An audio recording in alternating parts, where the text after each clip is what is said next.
We are calling the meeting to order. This meeting is being broadcast live.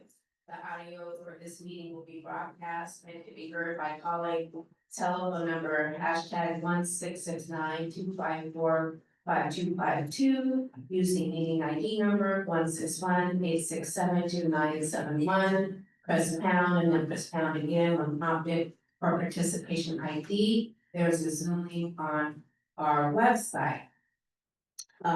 First, we will do roll call. Linda Murray, chair of this committee, present. Commissioner Schlager I'm here. and Commissioner Stein. I'm here. Okay, next order of business is approval of meeting minutes. Do we have an interpreter here before we get to that? I'd like to mention the services of the interpreter. If the interpreter could please state their name and greet us very briefly. Hello, I'm Theodora, one of your interpreters for today. Thank you so much. And if anybody needs her services, please see her or contact her to the left of the call when you walk in the door. Si es que necesita de los servicios de interpretación, por favor, contáctenme aquí o vengan para acá en la parte izquierda de la sala. Gracias. The next item of business is the approval of the meeting minutes. We received a revised journal from our last committee meeting on Wednesday, October 22nd, 2025. Has everyone had an opportunity to review those minutes? And if so, if someone could move to approve the minutes. Is there a second? There is. Second. Call for the question. Chair Murray, yes. Chair Schlager, Yes. Chair Stein. Yes. The minutes are approved. And let's move on to public comment. If I can turn that over to our executive director. Thank you, Madam Chair. Folks, I'm going to call people 30 at a time. Feel free to sit at the chair at the end or there, whichever makes you most comfortable. This is a two item or a one item agenda. So public comment, general public comment plus the item is for up to 2 minutes of public comment. All right, here we go. Nicholas, Audit LA and Alana. Nicholas, Audit LA and Alana, please come up.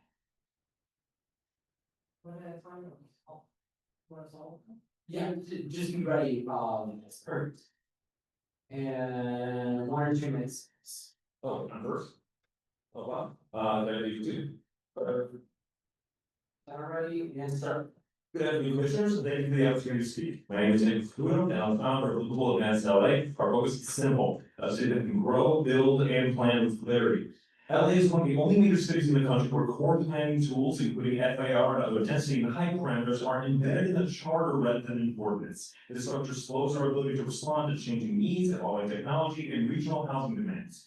It also forces every correction, every modernization for a rigid and outdated process. And I'm urging the commission to recommend removing FAR and density and verticality from the charter so that it's entirely in ordinance. But the charter defines structure, transparency, and accountability, not building envelopes. By moving these decisions to ordinance, we can restore democratic flexibility. Council can update standards based on new design methods, seismic and sustainability requirements, and real data from our housing pipeline without waiting for multi-year charter processes and civic engagement every single time.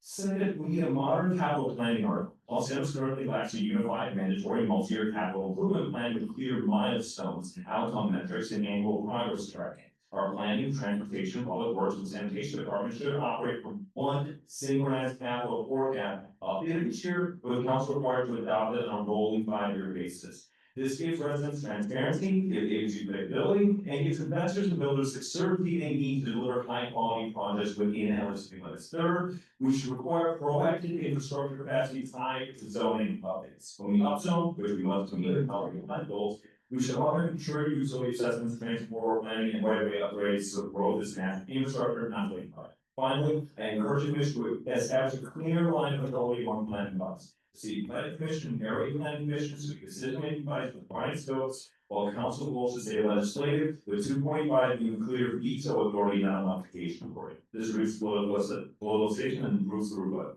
But biggest thing, capital improvement plan, and being a lot more clear about it. Thank you very much. Audit, Ellen. Okay. Well, that's the very class right there. Mine's gonna be very simple. Okay, Okay. 2 minutes. Yeah, everything, look, Go everyone. Okay, I wanna talk about, the land use, sorry, the permits, the event, special event permits.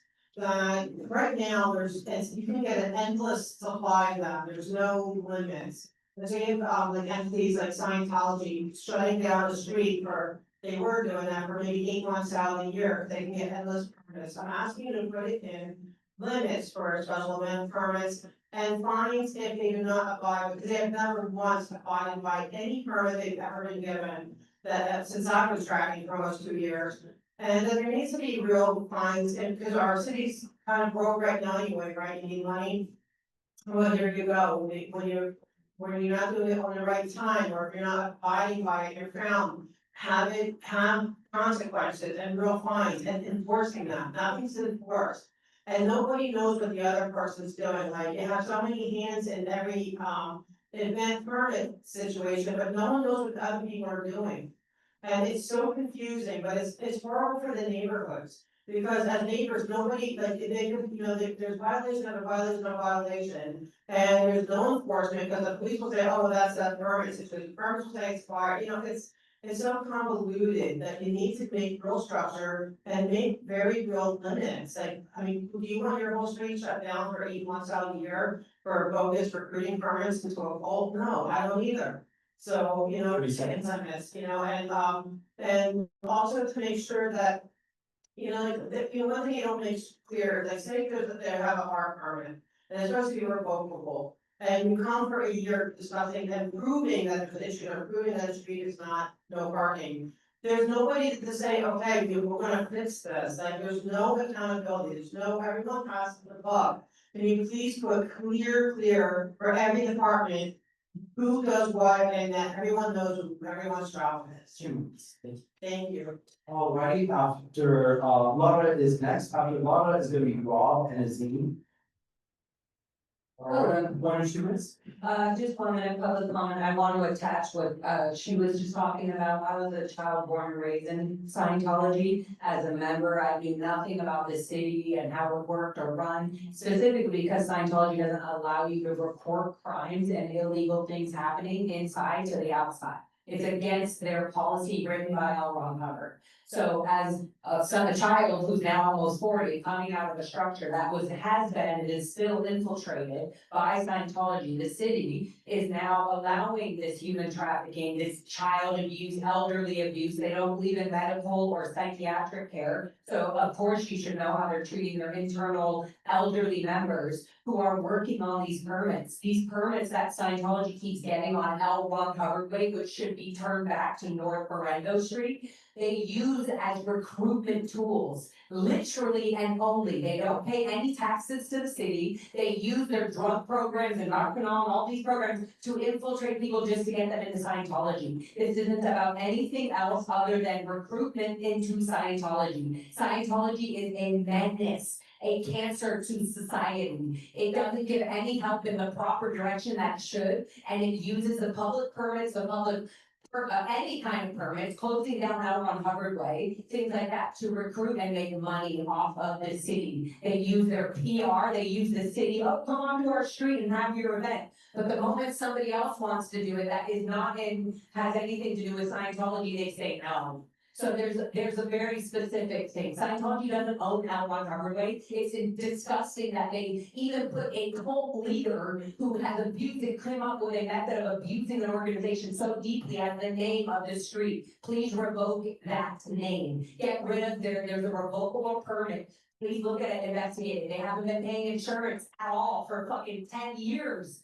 Like, why do they ever get away with all these permit abuses, and they're using the permit as a recruitment scam? 2 minutes. Okay.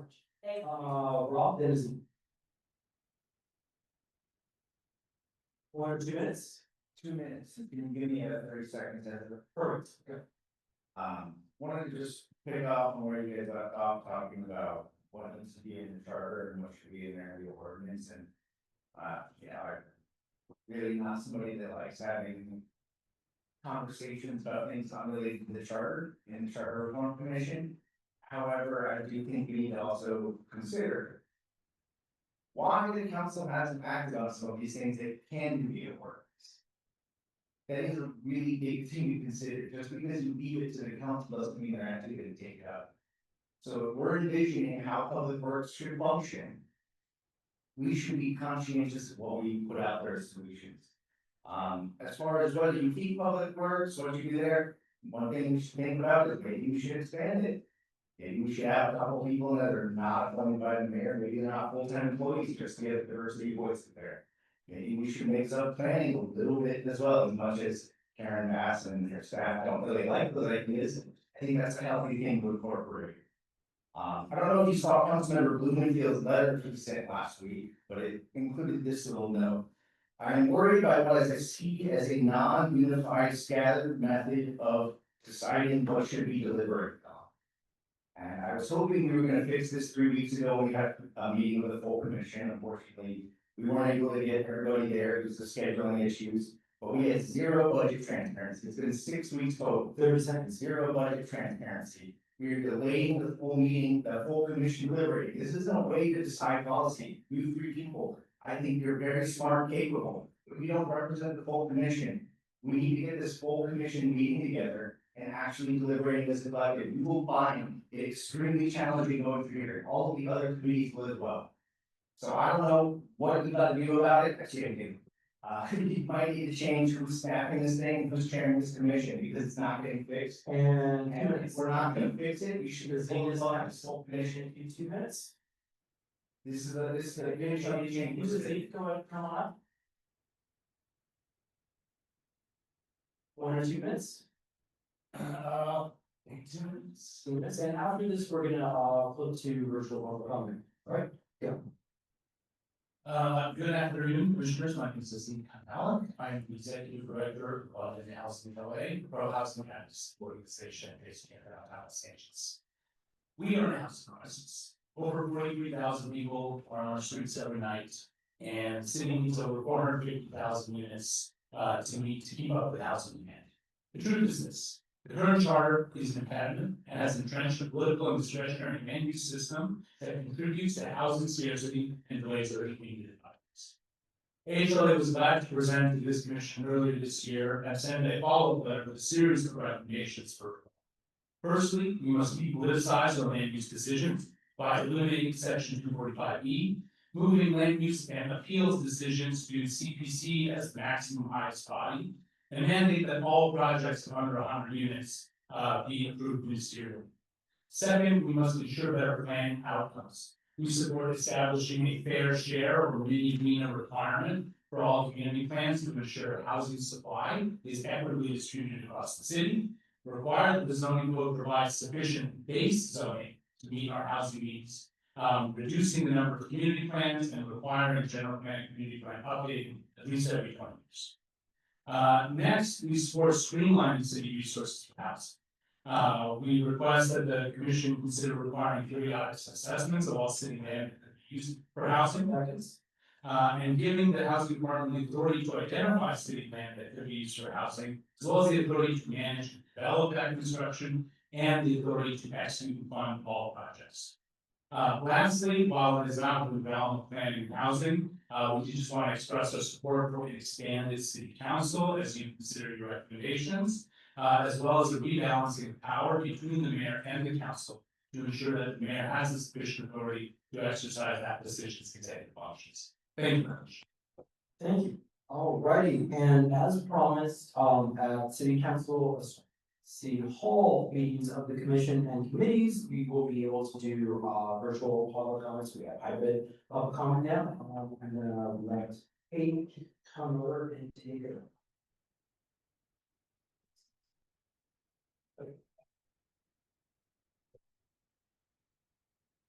Our first person's gonna be Mike Feinstein. I mean, Yeah, 2 minutes, please. All right, 1 second, hold on, Mike, getting started. go for it. Great. Yeah. So Michael Feinstein, former Santa Monica mayor. I don't know where you're going to go on 245E reform on land use decisions, but I want to make two suggestions. First, that you direct your staff to contact the city of Portland, Oregon, and see how they're handling land use powers with 3-seat proportional ranked choice voting in city council districts.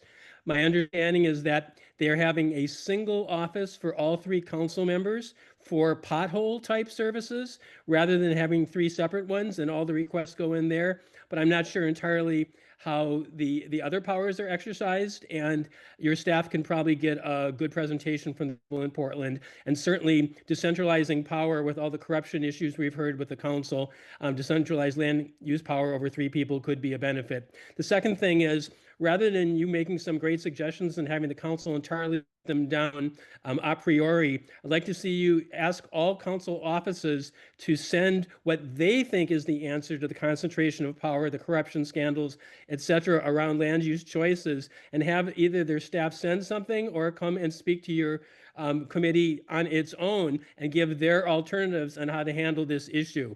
Thank you so much. Thank you. Next person is gonna be Charlie. Hi, good afternoon. This is Charlie Carno with Unite Here Local 11, the Hospitality Workers Union. We support housing development, particularly affordable housing, all over the city of Los Angeles to address our housing crisis.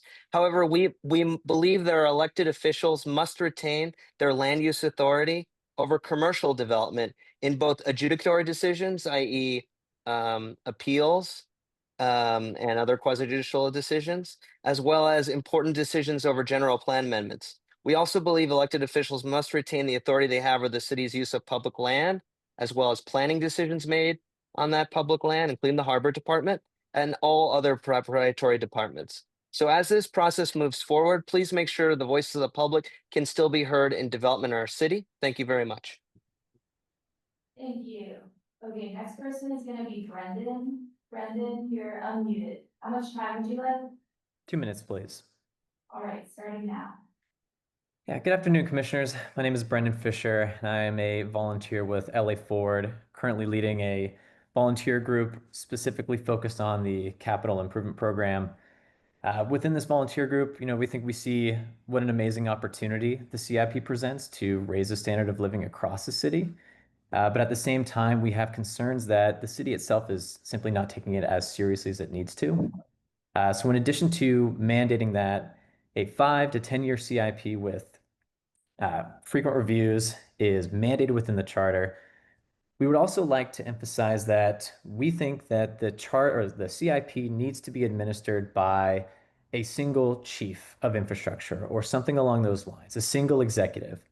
I appreciate that the Board of Public Works has volunteered themselves to take on this role, but ultimately the CIP and the opportunities it presents should not be added on to someone's day job. Instead, it should be one of their primary focuses. So as you deliberate and consider where, how the CIP will fit into the city's charter and the city at large, would strongly encourage you to see this as an opportunity to have someone who's responsible solely to the CIP itself, and that position is filled after an extensive interview process for someone who has deep experience within infrastructure investment. Thank you. Thank you. Next person is gonna be Henri. You're unmuted. How much time would you like? Thank you. 2 minutes, please. Starting now. So I want to echo a sentiment regarding the decentralization of power. And I think part of the importance on land use is the prosecution aspect of violators and code enforcement. It's very clear that the city attorney's office needs to be divided up into a civil and criminal branch for which actually has the authority to prosecute, especially since we know from the Michelle McGinnis case that the city attorney presiding right now, Heidi Soto, explicitly mentioned that, quote, we do not prosecute corporate defendants in any capacity. So that clearly means anybody that's a violator, either at the civil or criminal level, this Heidi will not prosecute them, and she's running for a bid for reelection. And it's very clear that the city attorney's office has a long-standing history of favoring developers and letting them get away with all sorts of contract violations, memorandum of understanding, MOUs that just clearly throw out every possible enforcement, not the least of which being the lack of enforcement on those who do not abide by special events request permits. And the directors of such over at the Bureau of Street Services who actually hand over these unlimited street special event permits for the closure of the street to criminal enterprises like Scientology. So that definitely needs to be addressed. Furthermore, the city controller absolutely needs to be given strong subpoena power. You cannot just rely on the good faith operation where clearly every elected official besides the controller has zero incentive to do so and is morally, legally, ethically corrupt. Furthermore, there needs to be some sort of hard-coded limit for special events and the operation between the Bureau of Street Services and the decentralized power of which agencies can actually issue things like special events permits needs to be further decentralized.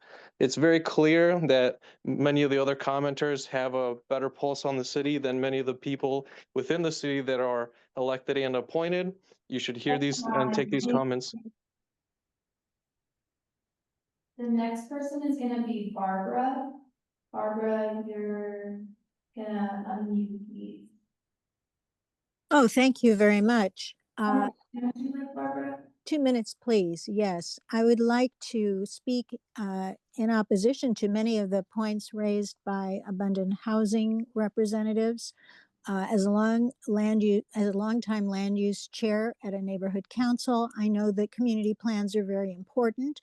I do think the FAR ratio should be removed from the charter.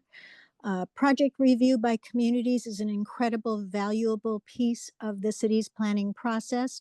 We know our communities best and actually have made incredibly important contributions to developers who come before us to craft better projects, not only for the community, but for the developers and the people who live in them. Some of the issues that have come up in the past about the housing crisis, the housing affordability crisis, ignore economic realities, blaming NIMBYs and community people for the fact that there isn't enough construction. The city could rezone every single lot, and if interest rates are high, if insurance is unavailable, if labor is not available, those buildings won't get built. Developers don't build in a vacuum. They look at all of their opportunities to maximize revenue across a broader place than Los Angeles or even the state of California. This is not being acknowledged by people who think just do away with zoning, do away with all this stuff, and suddenly we'll have affordable housing. Everyone could have a cheap apartment wherever they want to live. That's not reality. I think it would be important to ask the city to analyze how many times 245 has been used. I know in our council district, it's rare, and we have gone to bat in one occasion over the last probably 8 years, asking a council member to use it. And it was over a 1.5 inch over height front wall. There is corruption. There is a failure on the Department of Building and Safety to enforce laws that have been passed. It should not be inconsistent. Enforcement should not be based on complaint only. And we have had some real serious concerns about the failures to be consistent in enforcement. Barbara. Is that it? Oh my goodness. Time went fast. Thank you. Next person is going to be Michael. Michael, can you please unmute? Hi, yes, 2 minutes, please. 2 minutes, perfect. Starting now. Okay, thank you, commissioners, for this opportunity to provide comment. I support the housing efforts. I don't support the way they're being implemented, primarily because people are proposing to strip away all public right to provide input and comment as to the type of neighborhoods that they want to live in. I specifically push back when it comes to all of the efforts that are being made to gut historic preservation.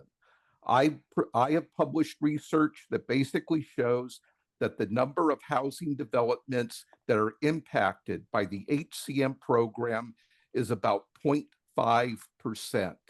there's maybe 4 or 5 projects a year that might be impacted by historic preservation, and yet historic preservation is being gutted in response to programs to promote housing. I do not believe that city planning directors should be the one in charge of determining historic status. I want to see the Cultural Heritage Commission restored to full autonomous authority in making those decisions. And I strongly urge you to take a look at San Francisco. San Francisco recently published a report where they're proposing to nominate 16 buildings as historic in District 8. That is Scott Wiener's district. So the man who is pushing all of this housing regulation upon Los Angeles, San Francisco can continue to nominate buildings as historic, but here in LA, OHR and CHC are refusing to accept applications for historic buildings if there's any kind of demolition permit proposed for that property. And it's not right. The city is responding to failed the city is responding to their failed policy. And Our next person is gonna be Carino de la Cuesta. You're unmuted. Or you're asked to unmute. Can you hear us? Can you hear me? Yes, we can. How would you like? 2 minutes? All right, 2 minutes starting now. Okay, as a volunteer who volunteers his time at the Van Nuys Neighborhood Council Plum Committee, I think you're doing the right process in trying to be more efficient, trying to combine planning with building safety. As someone who has worked on projects that takes a long time to get approvals through different departments, you actually wait like more than at least 6 to 9 months to get a response. And I get that. What I think it's important is we talk about the processes, but I think we need to talk about the vision. What do we want in a vision when we're talking about housing? What kind of amenities, what kind of open space, what kind of protections we want on each part do we want in our neighborhoods? Which, you know, it's a process that hasn't really realized and hasn't really thought. So I think the design review process is very important, especially in corridors and especially neighborhoods that probably need protection, you know, from overpricing, you know, from gentrification or through neighborhoods who are just trying to protect their own homes. So, I mean, it deals with a lot of stuff. So, what I want is to see more process in the design and the vision. I yield back. Thank you. Our next person is gonna be Lionel. You're unmuted. How much time would you like? The full minutes, please. All right, 2 minutes starting now. My friend, Lionel Mares, budget advocate, speaking on my own behalf. Regarding the infrastructure, I'd like to echo the comments made by my colleague Carino. I echo his concerns. You know, I'm a bicyclist. Regarding planning infrastructure, generally speaking, I'd like to see better bicycle infrastructure for bicyclists and better safety improvements for pedestrians, transit riders. I think that the city should invest, because I know Healthy LA did not secure funding.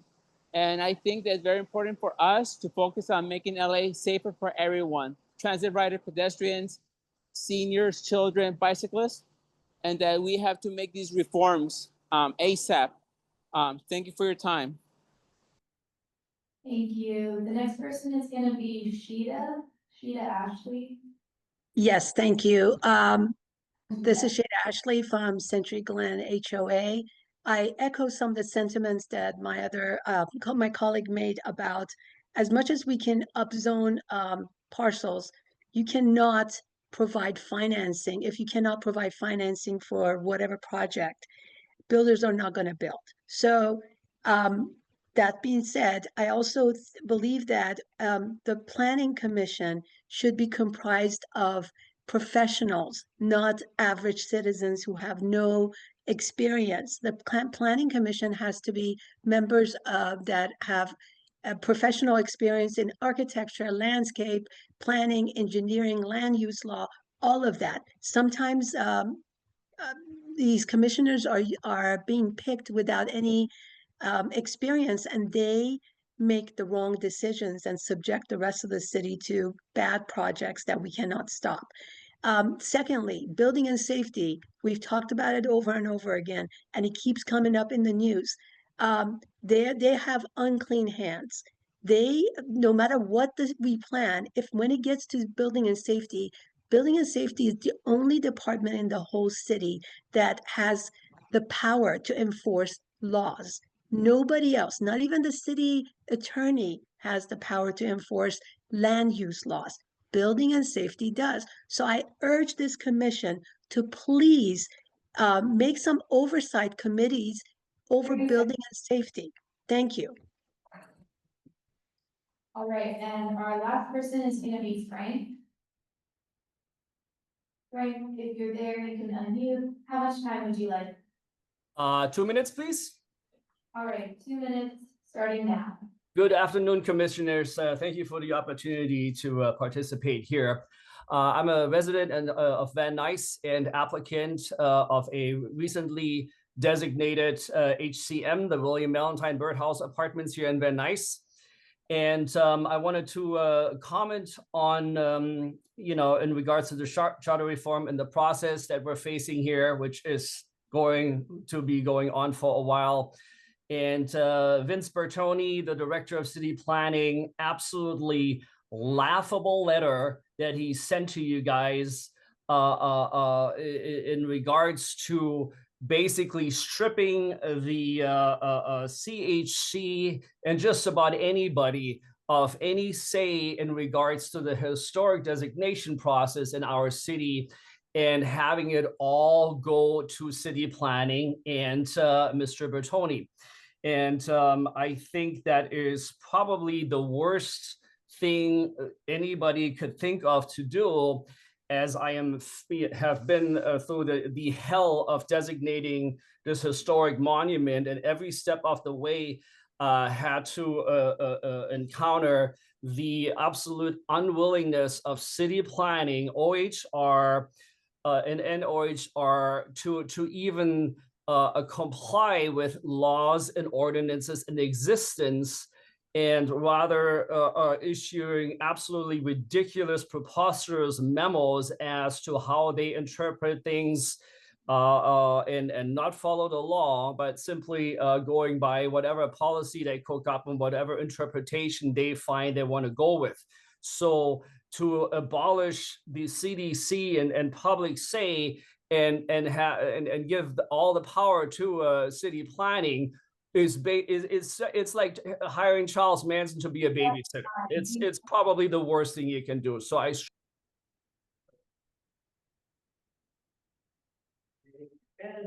Thank you so much, Madam Chair. That concludes our public comment for today.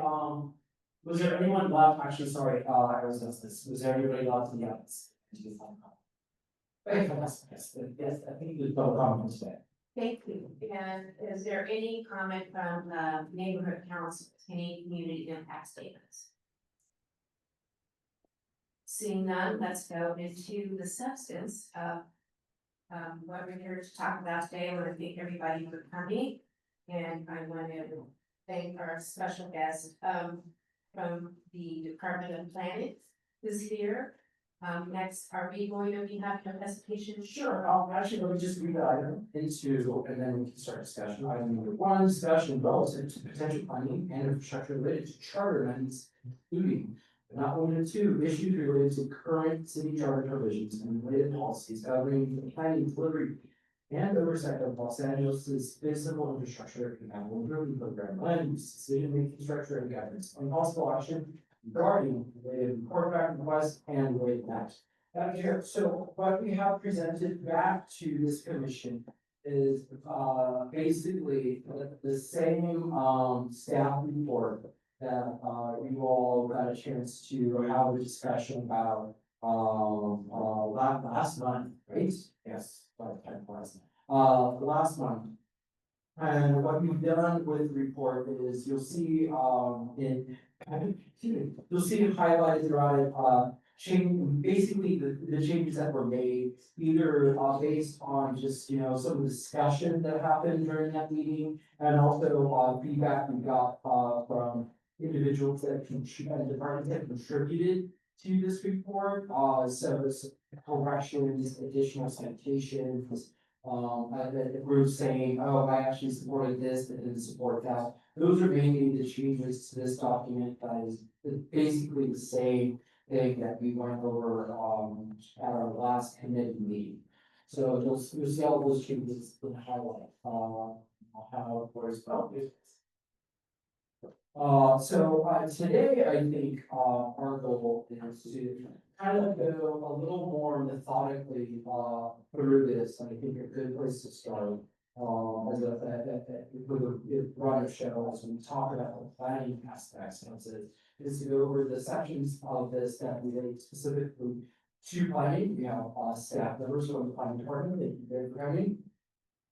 Who are here to answer any additional questions for your all's discussion, and really start to have some items move forward based on what this committee wants to staff to do a deeper dive on, and things that, you know, quite frankly, you're just not ready to move forward with, things you're ready to possibly eliminate in this process. Does any of that mean that these are final votes that off this committee from here in perpetuity? Absolutely not. Let's say there's a proposal that you move forward, and as research delves deeper into it and we get some more feedback, you can be like, nope, at a later point, or the full commission can absolutely take a pass at a later point. You know, conversely, is if there's something that you decided not to continue to study, and there's, you know, there's maybe additional public comments and input, or again, the full commission could say at that point, actually, we really like that thing that the committee took a pass on. Again, that could change, you know, reverse action of the committee. So things are still fluid. Nothing is locked until it's locked, which is still, we're looking at March. So that's kind of helped to frame, I think, a little bit of this discussion and what we said is there. No, I think you covered it. Yeah, I think the goal today is just really focus on planning and select the reforms you'd like to do a deeper dive on. Thank you. I just want to reintroduce Vincent Bartoli and Lisa Weber from the Department of City Planning. Thank you for, again, probably our second or board presentation. I'm going to thank you for coming.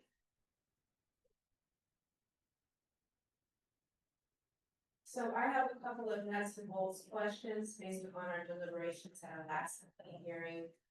One of the recommendations was to have criteria for the commissioners. Do you you have a position on what you think there should be a criteria for people who are appointed to the commission?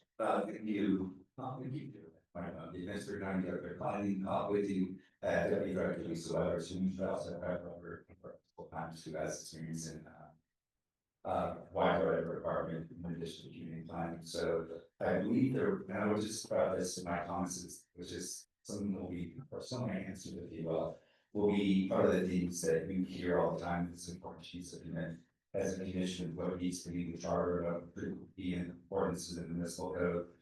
I think that the requirements of having the putting in the charter, having specific requirements and things detailed, that's probably better handled within ordinance.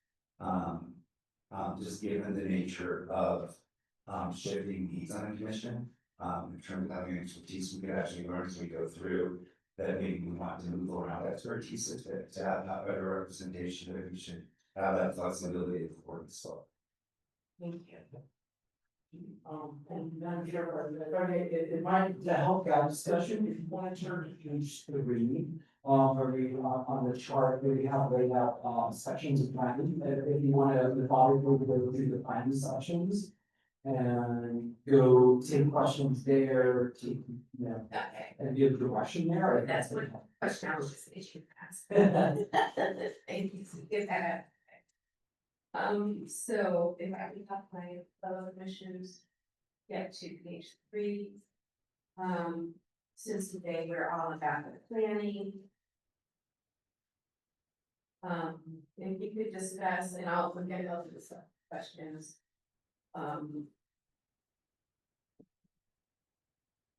Give me just a second.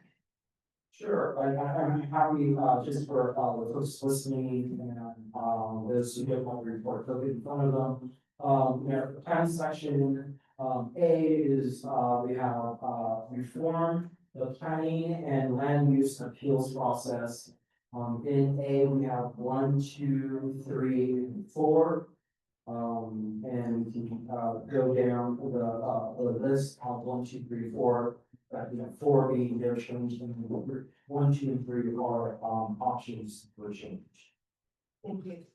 So let's start with A, replacing the APCs or other public bodies with 5-member board of neighborhood appeals. I'd like the planning commissions, if you have any position on that or anything to add that you haven't added in your previous presentation. We have 2 letters that we submitted to the commission, so both in the last letter, I think we talked a little bit about that, is really not specifying the number of planning area planning commission. So we have a citywide planning commission that focuses on large green policy, but also on large development projects. So the area planning commission largely appeals, and this would not really limiting ourselves in the specificity of the number of area planning commissions in the charter and putting that into the municipal code. And the reason for that is it is some sort of shifting nature in terms of when this charter came about 25 years ago, and I made it before, I was very much involved in following the process and as participating as a citizen on that. And at the time, it was the nature of the working times are different. Today, what we've seen is really there's a much higher percentage of the kind of applications that we have in the department were discretionary. We had a lot more appeals. Today, there's been a lot of streamlining this for the state level and the local level. And so we do have many fewer appeals. Also, different than 25 years ago, the state of California has really put in a lot of limitations and parameters in terms of how cities can either approve or deny a project. And those are fairly uniform throughout the city. It wasn't like that 25 years ago. You could handle a project very differently than you could in San Diego. That's not the case anymore. So we would recommend really removing the number of conditions of specificity. And I do your staff recommended even modifying the name of it so it's more clear. Okay, thank you. I'm gonna open it up to my fellow commissioners and then start with Commissioner's time. Were any items in the A? Just ask a general question that maybe you've answered to you high level assistance. What's the biggest complaint you hear in the department? Whether it be from neighbors, whether it be from developers, whether it be from even lobbyists. Did you guys hear over and over again on a fairly constant basis? Well, there would be different issues in terms of different constituencies, right? I mean, if you are looking at the development community, it's streamlining the process. I think is very important. I think the one thing that is always important we hear a lot is this issue of clarity to the process. That things are very clear and transparent. I would say there's one issue that most entities will agree upon, whether you're representing development or whether you're representing the neighborhood, would be this idea that what you do is very clear and transparent. in the process. I think transparency is probably the number one thing. That means that people have an understanding of what will or will not happen in the buildings. You know, I come to school sometimes, but it isn't broke, I'll fix it.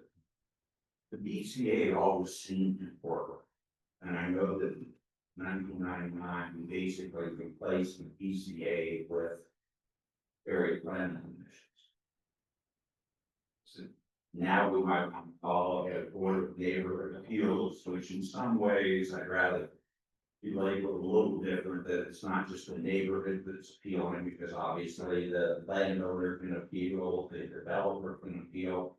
I'm not crazy about the name per se, but you found that dissolving the BCA was a good or a bad idea back in 1999 and 2000 when that commission did it. And is it time to go back to it, whether we call it the Board of Neighborhood Appeals or whether we call it the BCA, I can give it any name. But that was a more workable, open and transparent system, so everybody knew what was occurring. I sense that I wasn't actually at the city in 25 years ago. I was working for the city at the time when we had the board of zoning appeals. So I'm just thinking about people who here at that time. Maybe $10 company, like I said, officers here at the time. Maybe the one who's here at the time. I think we're just solving for a different era. You know, 25 years ago, we were looking about secession, was the Valley, Hollywood, and San Diego. The charter theme, I followed the Charter Reform Commission meetings I went to many of them. And there's this theme of how you localize power in the city, right? That's a very strong theme. We can look at a borough system. I think there's some advocacy for that. I think what came out of it were some initiatives. One initiative was the neighborhood council system. Another initiative was the area planning commissions. And there are others examples we could probably find throughout the charter to do that. But it was a different time when we developed the center. I think that right now we have our area planning commission, some of them meet very frequently. So we are very much canceling meetings of area planning commissions for lack of items. And when we do have the meetings, we don't really have to have our staff trained vastly different in the different commissions, like areas that we used to have to, because we're very much limited in terms of how we can handle the work for them. So I don't know that it was necessarily the right question, whether BCA was a good system and this is a better system versus just a different time. And I think that the area planning commission was really a way to react to those times. Vince, one thing that bothered me is in reading the staff report, very, very well done, whoever staff wrote this. Where it pointed out that in one particular area, it's covered Hollywood and downtown. And they talked about 50% of all of the meetings were canceled because there wasn't even an item put on the agenda. How do we remedy that? I mean, one is, city has to do, you know, what, $100 million, $100 billion, $100 million deficit. Obviously, the amount goes to the departments has to be used wisely. Right. Is staffing these APCs and then having to cancel meetings, you know, and such, is that a good use of the planning department staff, or do you feel there is a better way to accomplish what I think the community wants, neighborhoods want, the, you know, developers want, landowners want? Do you have a better solution to that? Well, I think the recommendation that there's in here is just taking the number out of the charter, putting it into the municipal code so that we can change those to reduce the numbers so that it's be more efficient. I will tell you that it is there's cost to not just canceling meetings, but staffing if you staff 7 meetings, and each of those meetings are in different parts of the city, and each of those meetings only have, say, 2 items on it is still expensive because we need it the way afternoon. We're talking about hourly employees. So we are paying overtime quite often because we are talking about employees on our salary like we are here, but we have a lot of employees that are hourly. So there's a real cost to this, to the city, in terms of additional time to salaries and wages, as well as staff and these sort of things. And so not everything in these areas are also fully cost recovered. We have a cost recovery system in the department, but not everything's full cost recovered. So there is a cost to the general fund if we have more area planning commissions and the work with the necessitates. It's a clear cost. I'm gonna call the board of zoning appeals since I'm an old man. You can call it the board of neighborhood appeals or whatever the new name would be. Is that more cost efficient and still produces the same results? Yeah, what you can do is you can have the appointments to something like that, still have representation throughout the city. So I think one of the ideas about going from board of zoning appeals to the area planning commissions was to really have things more representative of the city. You can still do that in one board. So you could look at ways to have representation, but if you go from 7 to maybe 2 or 1, I think you're proposing to go from 7 to 1. There is a great amount of efficiency that we would create. And I would also say it's not just planning staff.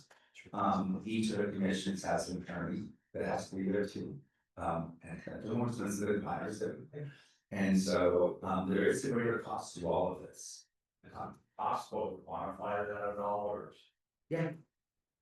Absolutely. I'm gonna ask one more question. Turn it over back to this chair or Martin first. However she wants to do it. Oh, I'm sorry, thank you, Justin. I always think we might be scary regardless if it has a mind or not.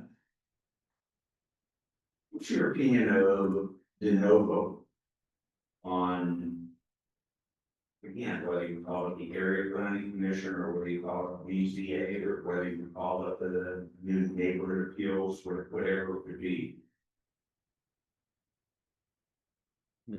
So I think the question is about in the one area where we talk, I believe, about how you hear an appeal, I believe is largely in the zoning administrative section, correct? And that's where it talks about really 2 specific, we have dozens and dozens of application types in the planning department of discretionary. It calls out 2 specific conditions from the variance.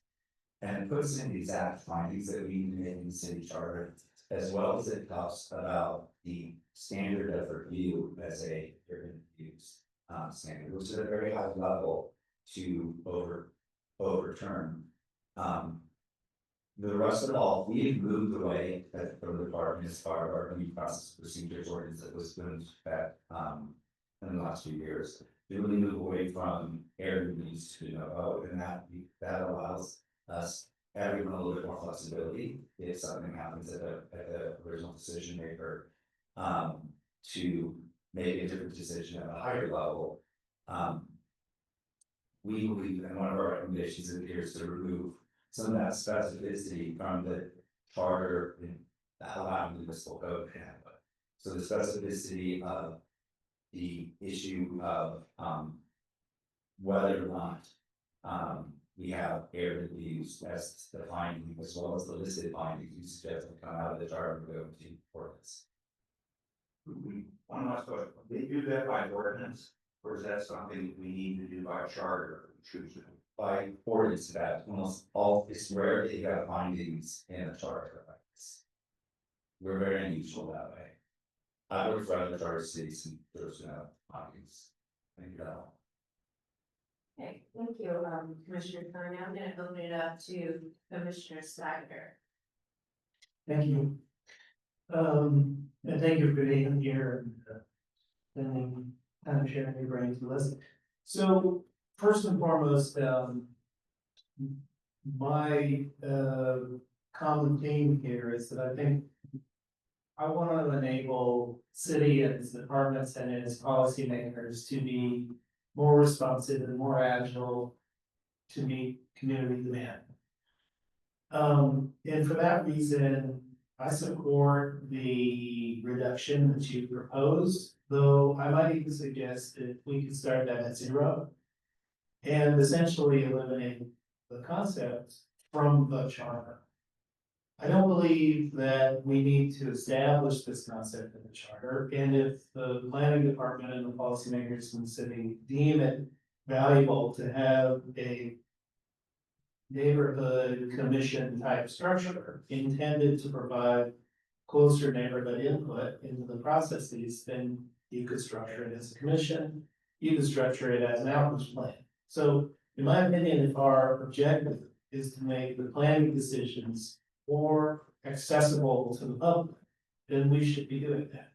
And we don't need to write in the charter that the voters need to then approve any changes to the exact details about how community outreach and accessibility of our planning department is achieved. So with all of the new tools for outreach and communication that are available, both two-way tools for announcing what the city is considering, but also for taking input.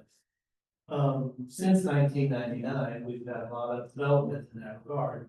So I'm very interested in reconsidering this and giving greater leeway to the department to structure it as they need. Now I see overlap in the, all of them, I don't know if I'm calling them recommendations, but options that are in front of us in the report of A1, which is about how to restructure sort of this Board of Appeals. And A3, which is a discussion about what the highest appeal body is to adjudicate matters. And then the recommendations we had from your last planning letter, which we've numbered H2, regarding streamlining the quasi judicial right? So I'm still interested in understanding at that level of H2, what quasi judicial language really needs to be in the charter as well.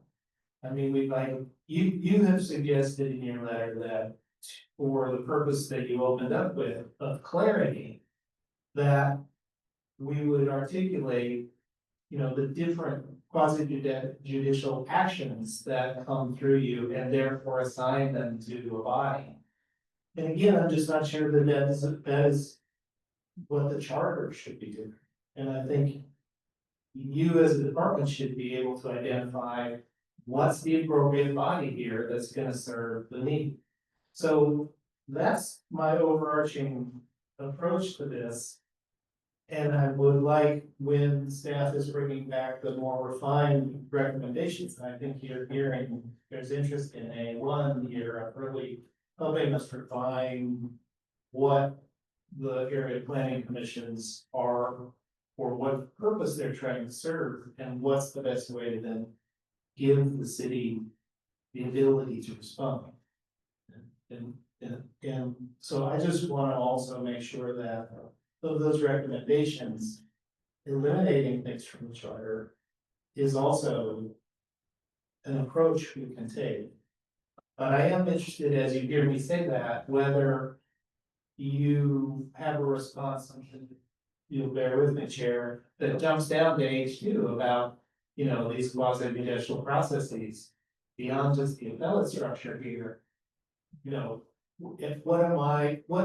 What would you say to me to educate me that I'm wrong? I don't, you want things in the charter. I think, great question. I think there's a few things when it comes to the planning farm processes that are important. There's a key aspect of being a charter city versus a general law city, and I've been planning to work both. In general law cities, you cannot change certain processes. Local, you have to have it through a charter. To empower your charter to do that. And so there are some things that you do want to put into the charter that you want to have some flexibility. or so that's one important thing, that we want to kind of make sure that's there. I would say that in general, I agree with the premise that we should be very minimal on processes in the charter when it comes to the plan. For all the reasons that you stated, I think it's very important. Things change over time, and so I think things like findings should not be the charter. I think that's very clear. I think that level of standards of review should not be the charter. The question that, so as much of those processes should come out and to be put in the municipal code. I think the one thing to keep in mind is kind of like decision making at the city in general. And one of the themes of the charter reform is how do you have decision making, which is both transparent and has a certain amount of certainty, and are your decision makers free of political influence. And so I think having some discussion in the charter about the department and how it operates, I think is important, but I don't think it needs all the specificity. So I think that we could probably achieve your goal through maybe not moving everything, but being more targeted in what we have. That makes sense. Thank you. It does make sense to me, and I hope that we could dive into the details of that in the next, iteration of this. So with regard to A1, my approach would be sort of give full, leeway to the department to determine what sort of neighborhood level review is necessary. But to then articulate the appeals bodies, or primary body for these, whatever processes you believe really should be identified in the charter. That makes sense to me. I think that builds clarity. I want to also state that, and it's in another option here too, but I do feel like, final authority goes to the council, and I'm not interested in taking that away. So that's an approach that I think we can take. There's overlap in a couple of these recommendations. But I do believe that we could with these actions give you some greater leeway to be able to develop the kind of processes that best incorporate neighborhood feedback without sort of stringing along the concept through a neighborhood body that only meets occasionally and, and may or may not be as fully focused on the work as sort of, the professionalized level staff necessary. So, if you bear with me, which is, I won't ask another question, but I do have two other comments related to the way you spoke about the commissions and the response, and I think the idea that we are discussing here around commissions is something that I know staff needs to be sensitive to, is following in other committees as well. In the sense of there's a wide range of city commissions. And some of them are in the charter and some aren't. One is paid and others aren't. Whether they have the expertise, whether they have the need to be in the charter, whether they should be paid. I think these are sort of overarching questions around commissions. In this case, I think for our purposes of understanding how planning is operating, we're headed in the right direction to reduce that area planning commission role, but I think for other planning commission activities around planning might also merit an overlap discussion with commissions more largely. That's one. And the other thing is just Commissioner Stein raised point A2 here, option A2 with regard to the de novo. I think that's an obvious one, and should just move forward accepting that recommendation. Thanks. Thank you, Chair. Thank you. So let's move on. Madam Chair, it would be great for us and staff to have, if you're gonna move on to B or B, any section A, B, etc. If we can get like motions that are voted on by this committee for staff to, let's say, I mean, you want to move, you would like to move one, two, you know, motion to move one, A1, A2, or A3, or whatever items you want to move forward. And so, since I sort of went on a long bit about this, to your point, if Chair, if you want us to begin making motions for the staff's recommendation. Sure. I would move, for the purposes of option A1, that, we structure this to give full authority and leeway to the department. And that may look like eliminating agencies, it may look like noting them without a requirement. By department staff, correct? Department staff. Well, ultimately, I think it's department, but with the council and the mayor could dictate whatever they want, so I'll say, city policymakers, go ahead. So, the section of charter currently reads, the council shall adopt an ordinance creating not less than 5 separate bodies to be known as area planning commissions. So, change we could do, give flexibility, would be change that 5 to 1. So you have at least one, but then it's, the discretion about how many more you want to have. I mean, I think an issue, correct me if I'm wrong, getting rid of the completely is, they take the appeals of the ZA, right? So you need to. I heard everything, Commissioner. I'm not sure if I heard it correctly, so I just want to clarify. I heard a broader theme. This is how what I heard. And I could be wrong. I heard a broader theme when it came to the fine portions of it, that instead of, I could be wrong. And instead of taking a look at this and seeing what things we need to remove, how do we look at the whole section on the planning department in the charter and keep in just those things that are necessary to attain the goals of being clear, transparent, not having political interference, etc. So it could be actually a very different section that spells out broad authority, but allows for the ordinances to speak for that.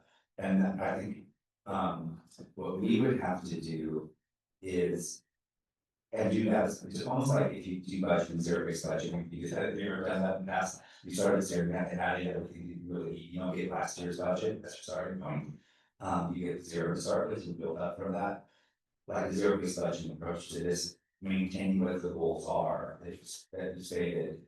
And then we can maybe come back with, we have to have conversations with our attorneys and see what, sure, there's, some complexity of the structure, but we can work through that with your goal. Yeah. So first of all, I'm very much aligned with that comment. It was my assumption that this motion, as you requested, was really to indicate the general direction that you would then be working with lawyers to come back with, I haven't offered you specific language, but it might, my motion would change based on the fact that you presented the language as it sits now, but I'm very interested in this approach of saying, could we set the intentions as you outlined, which is not apolitical, without political interference, clear, Susan, that was ringing for sure.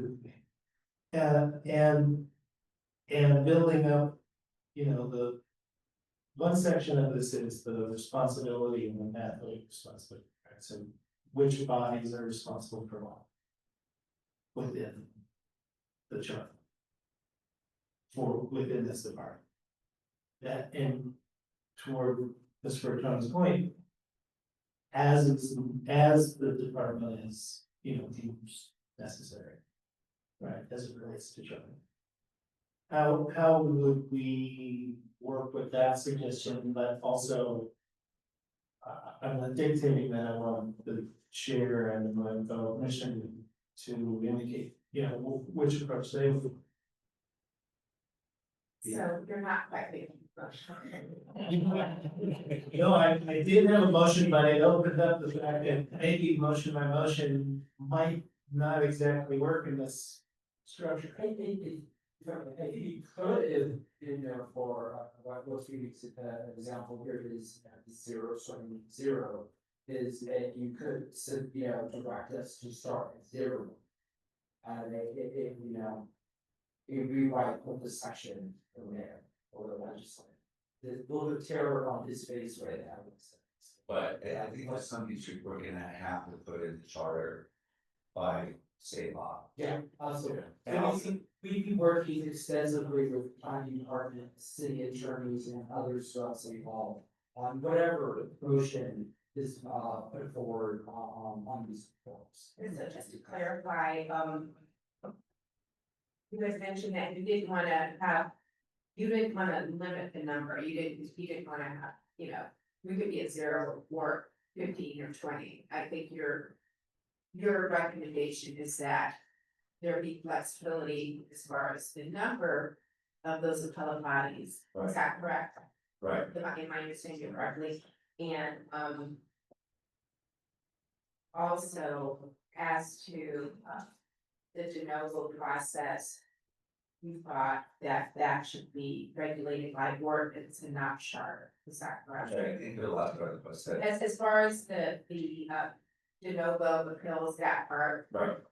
You think that it'd be best Right. discussed by ordinance and not by charter? Right, so the number of appellate bodies would be by ordinance, not charters, and you just, if you want, one of the terms of our recommendation, which is a little different with Commissioner Slugger is going ahead.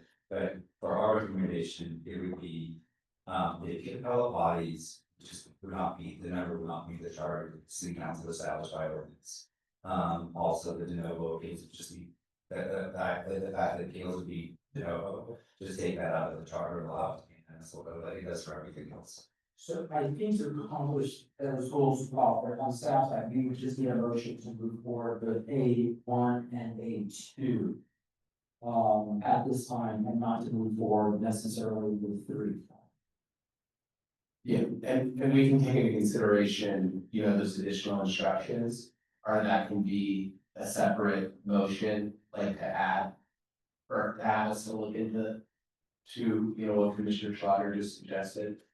But I think we wanna make sure we're sort of like dispatching with this list. So yeah, we're making sure we're doing all, moving forward, what we wanna consider from this list, and then if there's additional items, add those in a separate motion. That makes sense. Sure, And I can ask for one small amendment, just changing the name of Fort Paper Field, something that's a little more agnostic. But I think we're kind of not. Well, if we're taking that out of the charter. Okay. Yeah, so all that things on. Okay. yeah, so when you suggested the motion, I'm moving ahead with A1. A1 option has specifics. That we might, provide more. Yeah, so I think we're trying to pick which motions you'd like to, direct staff to come back with.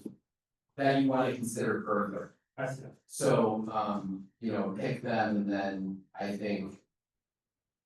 I don't know if it has to be an emotion, but, you already kind of provided some additional context of what we'd like to see with that.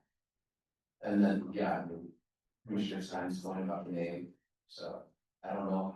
What the little things to get. So, so let me just then, if you will allow, to better understand the intent of the recommendation on A. Or you can modify. What's that? We can modify. Right, there's something, it just sounds like they're not.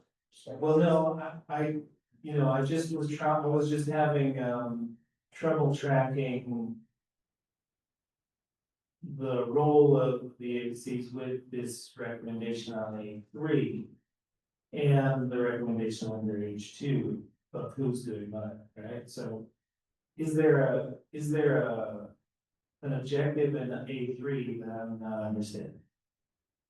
What, can you describe to me A3 and what we're trying to propose here?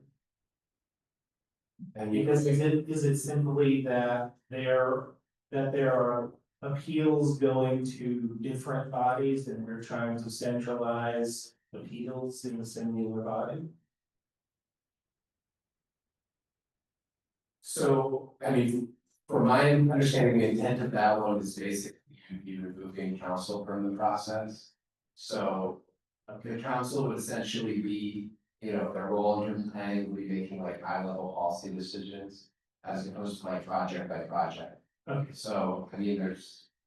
Thank you for that clarification. I read it I read that as one way it may be, but I wasn't sure if if I was reading that right, or if it was trying to centralize appeals regardless of the council's role into a, you know, particular body within the structure that you have.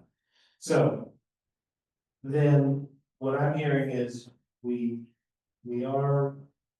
motion would be to request staff to advance, you know, specific proposals related to A1 and A2, considering the intent towards flexibility that we've discussed here. I second that. All right, any further deliberation? Should we think? I'm just looking at our guests here in case I'm concerned. Okay. All right, so, there's a call for the question. Chair Murray, yes. Chair Schlager, Yes. Chair Zach. Yeah. I mean, Commissioner Stein, yes, motion carries. So moving on to B, City Council land use action, I should let our guests know that at our last commission committee meeting, all of the committee members decided that we had discussions and deliberations about eliminating Charter Section 245E, and we were all opposed to that. So with that in mind, it's nothing is set in stone, but with that in mind, do you have any suggestions about tweaking? I mean, it's not a perfect section, but do you have any suggestions at this time about tweaking 245E in light of the fact that we have discussed having the city council have a say in these decisions? I think there's ways that you could still keep the city council there, in the process that we could explore with your staff in terms of coming back with ideas. I think the challenge that is to be a concern is probably these endless loops sometimes with decisions, and maybe there's a way that could, you can do referrals back to a commission for a limited number of times or something like that. I think that the issue with 245, and the reason why it was the elimination of it was a recommendation was the idea that this is different for land use and the other decision. City council makes some of the other decisions, so we're going back to the previous that lower level decision making body to go to the commission. Could we have this pursue to the commission and asking them to rethink their decision, but ultimately the city council, doesn't really, assert that authority. In this particular case, we can maybe modify, and what that does a little bit is give a little more shines the light on an issue, so it's not something that just happens very quickly in one city council meeting.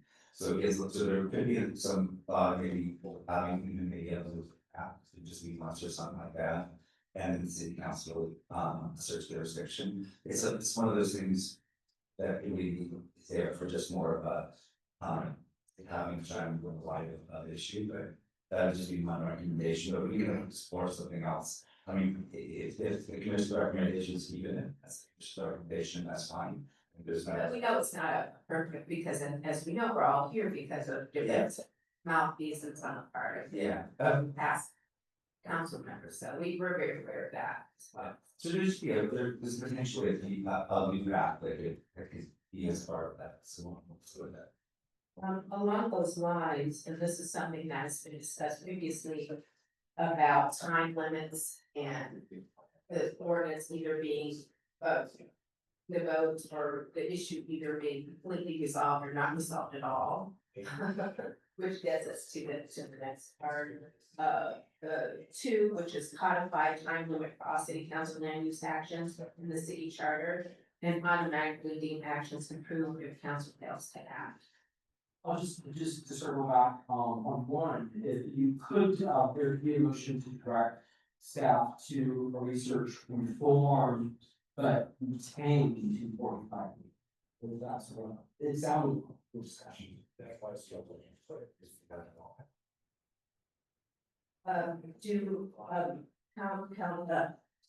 Commissioner Schlager, have any position on that? No, I mean, I'm certainly open to suggestions of reform, however they come. At this point, I'm not interested in prioritizing that.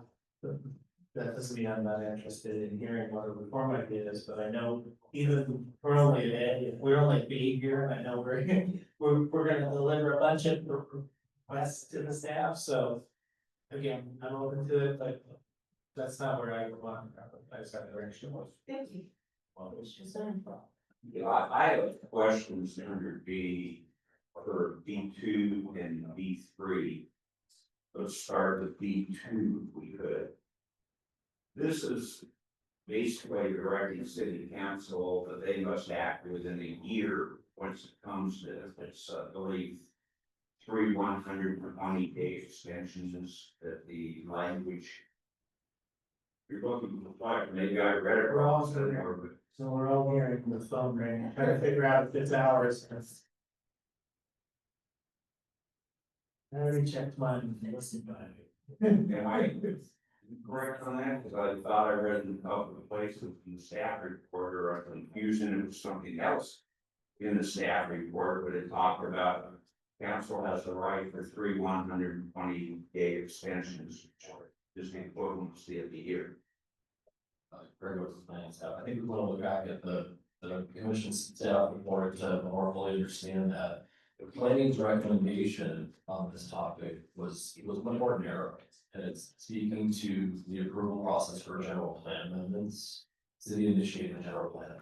So if you think about multi-year, multi-million dollar working programs, such as an update to the housing element or community. No, but I'm on 2.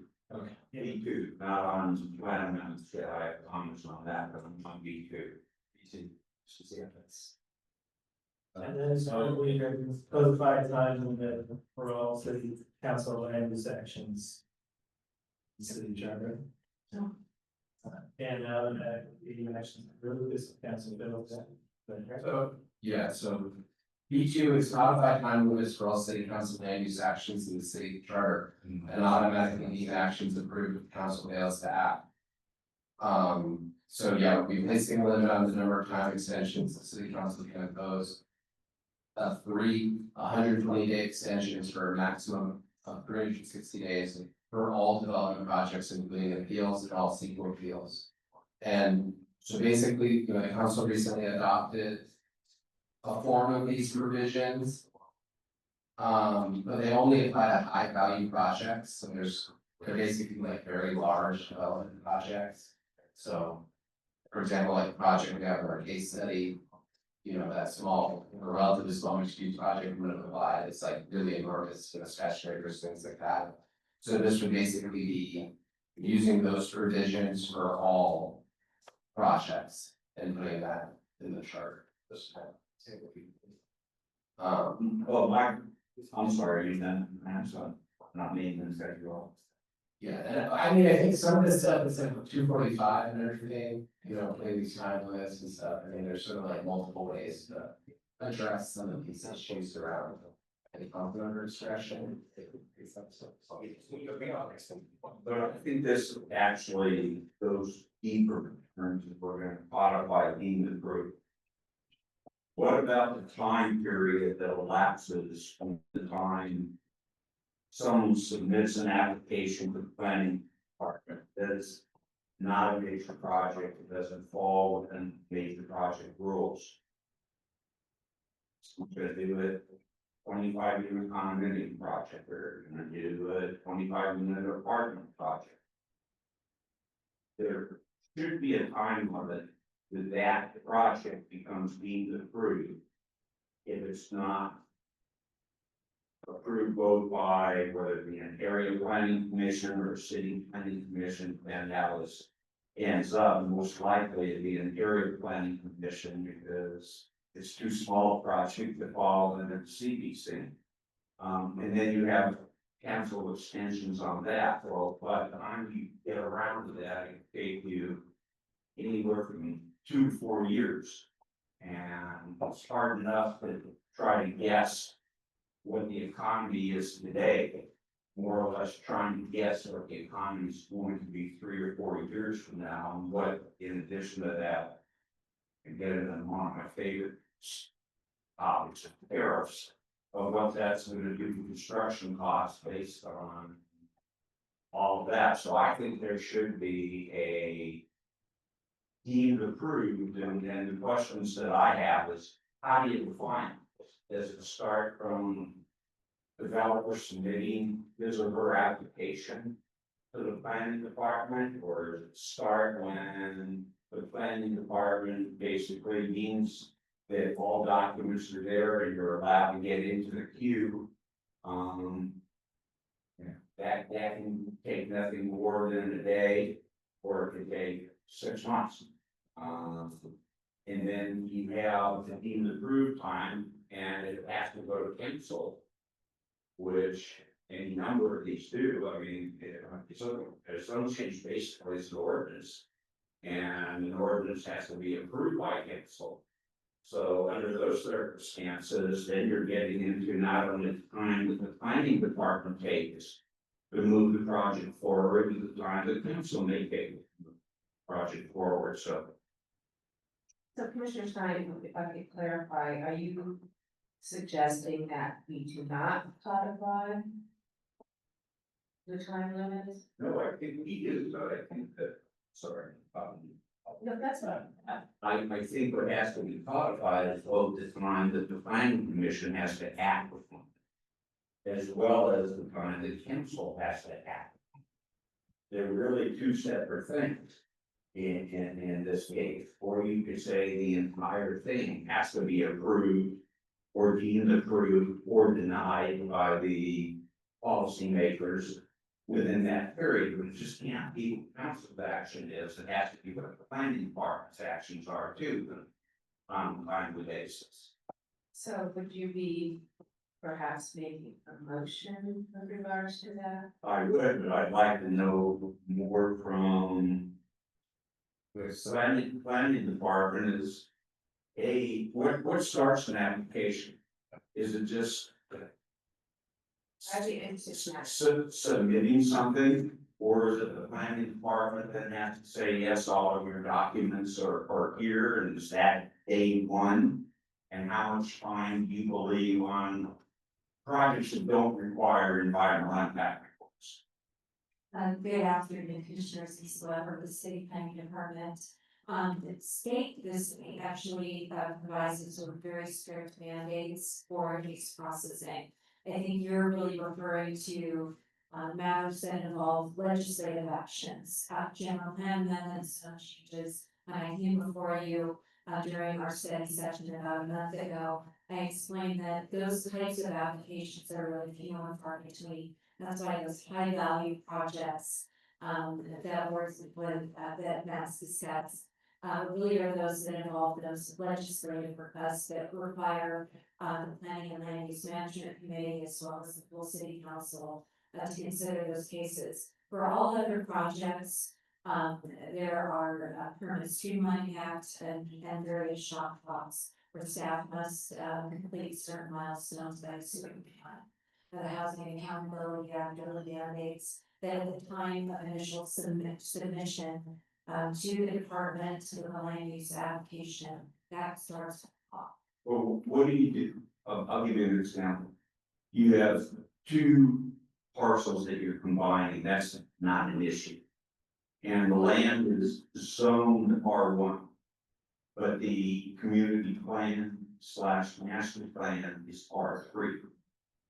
That starts the process of a zone change. Does not no longer, because state law has come in to say that you can, default to the highest level residential density provided by either the general plan land use or the zone change. So again, we see applicants coming in, utilizing various pathways to density bonus to achieve what 10 years ago, they would have had to have gone through a lengthy legislative process and a big, SEQA lift as well. What happens with a subdivision? Subdivision? Same scenario, R1, R3, underlying and file them in the subdivision have that. Well, there's actually a very recent state law that allows for ministerial subdivisions to take place, where it would still go before the deputy advisory agency that's underneath the authority of the director of planning, so it's a staff level review and approval, but it's done in a ministerial way. So there's still, of course, discretionary track map and parcel map applications, but I guess the point I'm trying to make is the state continues to create more lanes and more pathways for projects to move forward in a ministerial manner. And basically on 3, to be B3, I don't know if it was our staff that put this in or it was the recommendation of the planning department that everything had to have criteria similar to JJJ. On small projects, I can tell you from my experience, makes them unbuildable. And, you know, when we should be building more and more housing, it's basically going to be another nail in the coffin of why we can't move forward. So that was not a recommendation, department on number 3, so. We That came from a funded housing and to an active. Well, if we're making motions on 3, I would ask us writing. That it has to be meet criteria similar to JJJ.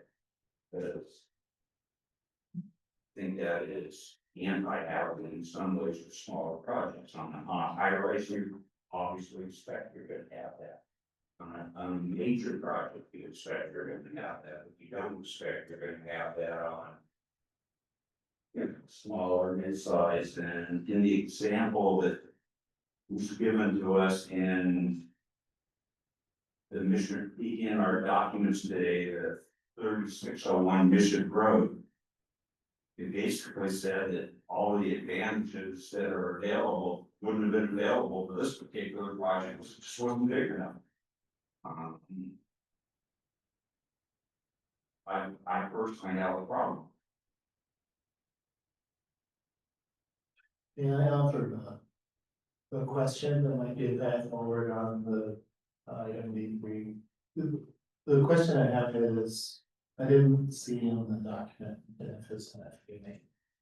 The status of that, it indicated to 5-year renewals that were referenced, so I'm unclear on the timing, necessity of our action related to that, or if JJJ simply could be extended by the action of the council, so.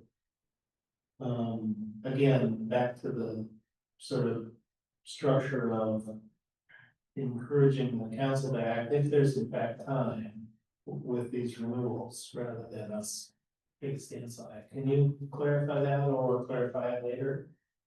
I remember Commissioner Saunders that JJJ will, it's adopted, it's actually, a vote certified, I think, December 2016, so it expires December 26. I believe this provision that JJJ in its entirety can be extended for up to 2 5-year periods. Understanding also that, so there's availability, the city council could, which would be all provisions of JJJ. The council could also, I believe, take the provisions that we're talking about here, absent any charter amendment, and could adopt them via ordinance. I don't know that there's anything in the, I don't know if there's anything in JJJ when it comes to these provisions that could not be done by ordinance. Could the department supply us with basically the agreed code LA? So I sort of understand in real life what Lisa was saying, considering, well, we have this now, we have that now, state law has preempted this. I would just like, before we take a final vote, we can move things along today, that's not an issue. But we would like to know how somebody that comes in with a smaller project can basically make it ministerial, or I believe you're talking about V4, that which was from recommended by United Neighbors. I don't know the detail of that because RECO is our random zoning code. So Sure, I can speak to that to some extent. So RECO is a vestigial name of what is now the city's new zoning. The new zoning code is being applied community plan by community plan. So currently is in effect in downtown, will soon be in effect in Loyal Heights, Harbor Gateway, and Wilmington. You know, the long and short of it is most projects are ministerial under the new zoning code. So if you look, for example, at the downtown community plan, we went from discretionary approvals for almost everything to you can now build a high-rise downtown through a ministerial pathway. Complying with the provisions of the new zoning code, working with its incentive systems, etc.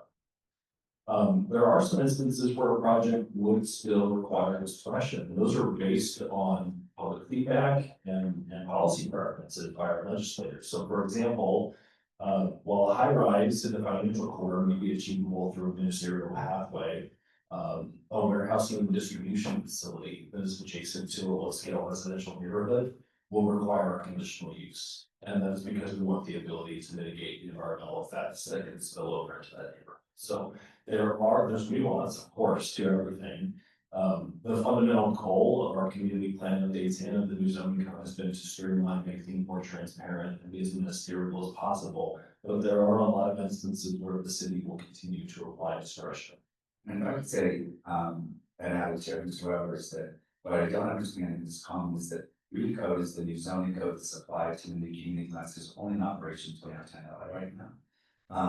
Hopefully soon, Oil Heights, where it's in Palm Valley, the term. So it is not operational over the entire city. Right now, it's just downtown.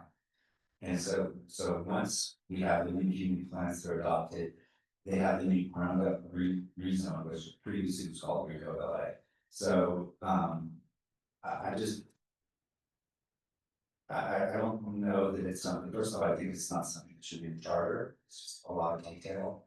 I don't know, I don't really understand what it really achieves as part of this, so I'm just not aware of how they developed that, what the thought process was. I was common by those who developed it. Well, my comment to you was, I built in the wrong year. So what I'd like to do, and I want to take a little brief recess, because we've been out this for about an hour and 45 minutes. So everybody can stretch their legs. Commissioner Stein, from what I'm hearing you say, you want to explore B2 as far as timeline. Yeah. And retain 245B, but reform it. Is that your general? 245E, from what I know that's been presented to us, sort of where Martin is, when I'm open the suggestion that I don't think needs to be repealed as much as it can be used floated bonds. Okay, I just, before I'm gonna move on to B, so, get some kind of consensus. So I'll make a motion with regards to city council land use action. That we retain charter section 245E, but consider codifying time limits and ask the staff to come back with further recommendations with regards to that. Then make a second so we can discuss. Were you gonna make a amendment? Well, potentially, in the two, there, for me, were two. Excuse me, two components. One was setting, codifying the time limits. And the other was switching language that was currently, if there's no action, it's being denied, to if there's no action, it's being approved. And I believe that was within the plan and recommendation around specifically the general plan amendments. So I'm interested in supporting that recommendation in particular, while still needing to be convinced about the codification of time limits and what those are for which, actions. Because the way staff had presented this is all actions, and I'm still unclear about that just a bit. So I'm definitely open to your recommendation of having that come back so we can look at the details. But I'd like to, as a separate addition, have the specific ability to fix the language on, or to switch the language of deeming actions that are acted on from denied to. That's all I got separate relief amendment. I'll call for the question. Commissioner Murray, yes. Commissioner Snyder, Yes. and Commissioner Stein. Yes. So motion carries. So thank you. With that, it is 4:49. Let's take a 10-minute recess and reconvene at 5 o'clock. And thank you everybody for your patience. Letting the record reflect that Commissioner Stein is now engaged. We had to go. Thank you. Yes. Roll call, we are reconvening at 5:02. Roll call, Commissioner Murray present, Commissioner Schlatter. Yeah. Roll call. Yes. And Commissioner Stein. Get about, no, Okay, moving forward. Brian wants to skip around with the chairs. Chair's preference, I want to skip to Commissioner Scotty's gonna have to go in the corner, face the other way, it's gonna be on punishment. Pretty soon. I don't want to have to resort to that. I wanna give, chair privilege and move to skip around to item G. Economic development.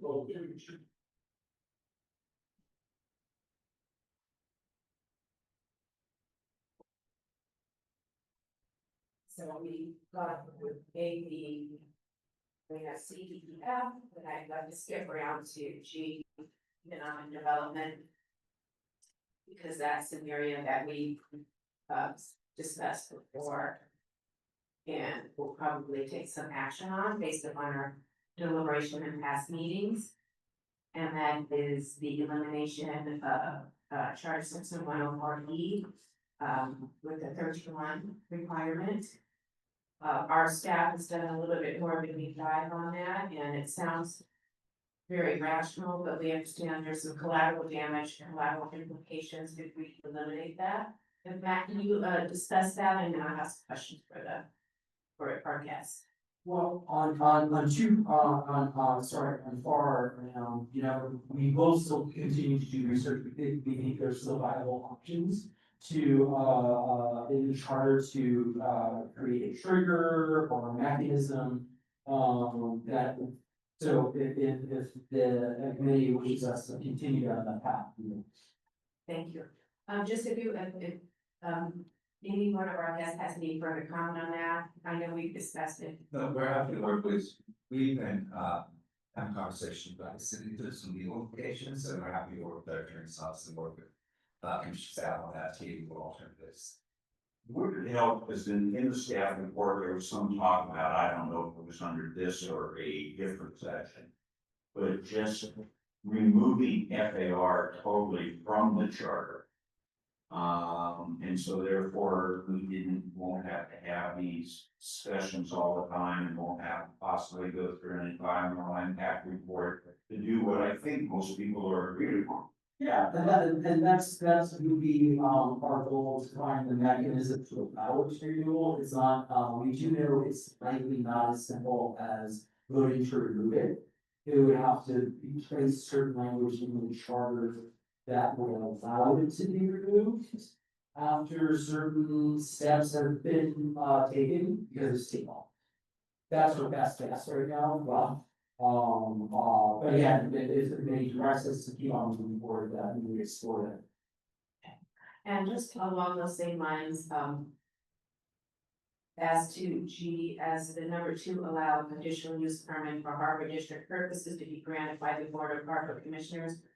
Based upon our just meeting with the staff, my meeting with the staff yesterday, is that something that was supposed to be taken off the table, or was that 3? I apologize, I didn't bring my notes from yesterday. So in our meetings with, Hold, they've said that they're no longer interested in that. There's no sense letter, officially withdrawn, if we haven't received that. So 2 or 3. Just 2. So yeah, 2 was one that was on the council file for charter reform. That was from their letter, from Billy's letter requesting that, but it sounds like they no longer need it. It was basically from when they were doing a lot of development down in San Pedro. And then 3 is from a motion from a request from Council District 15. And that remains the priority of that office, the Board of LA Public Access Investment. If we could just get, I would be interested in exploring that, and we have heard from Councilmember Cosner, if we could have them back to do a further presentation on item number 3, I'd like to table that as far as this deliberation is concerned. You're open to a motion, I say.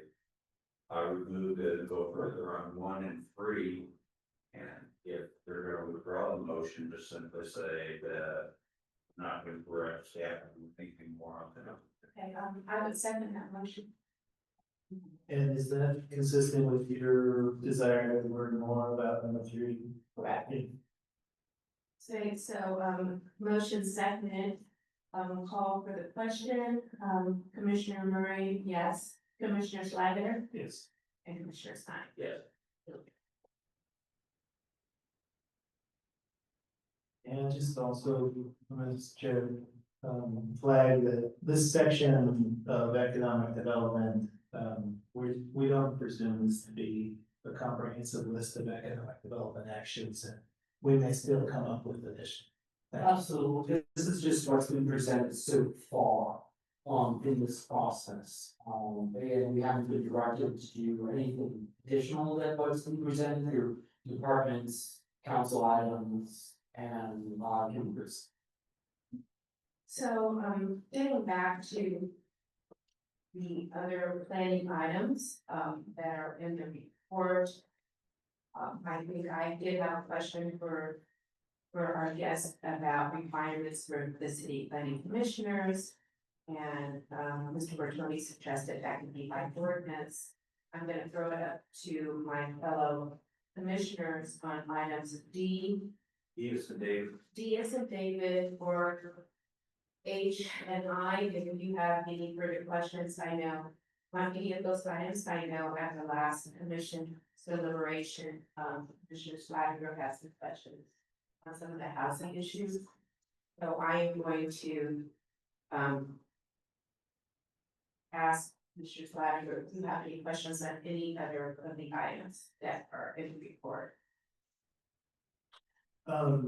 Thank you. I don't have questions for section D. Or really about the other sections as well. The question that I have for staff around housing items is whether we have heard from or integrated recommendations from the housing department itself. So these recommendations related to housing don't come from the housing department, they come from the advocate group, so we have met with the housing department. Okay, And sort of gotten their feedback. so are we anticipating further recommendations from the housing department, or is that still an outstanding possibility? I mean, we've met with them, you know, we haven't like solicited recommendations, every department's welcome to send us stuff.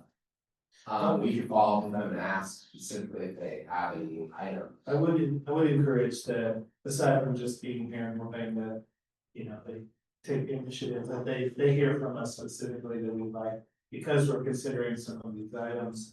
We'd like to hear if they have recommendations. With that, I would make a motion to advance D5, which is no change. Any further discussion? People's, eyes of people, I'm not in the right now. I second the motion, we could call for the question at this time. Commissioner Murray, yes, Commissioner Schneider, Yes.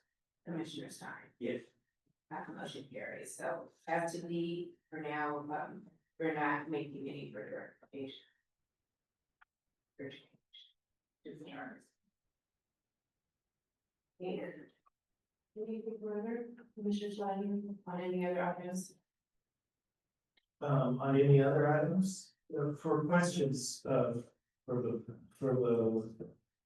these now, but obviously, Thanks, Commissioner Stein. Just on, my questions are on item C, city planning.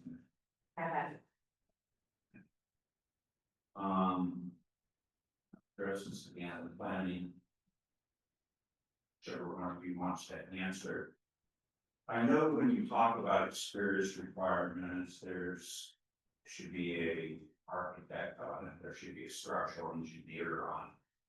But the problem I have with that is, don't they bring their own prejudice coming forward rather than having 447 CBC? Intelligent individuals, we're just regular old citizens. I mean, you know, there can always be an architect if that person's Tom Bradley did it. There can always be a developer. Tom Bradley did it. It's sort of like, I understand the mayor has the appointment process, but we really need experience requirements. Because he or she is the mayor, could always find somebody that is bent towards their prejudice, even if they are a structural engineer or any of those categories. Why are we doing this?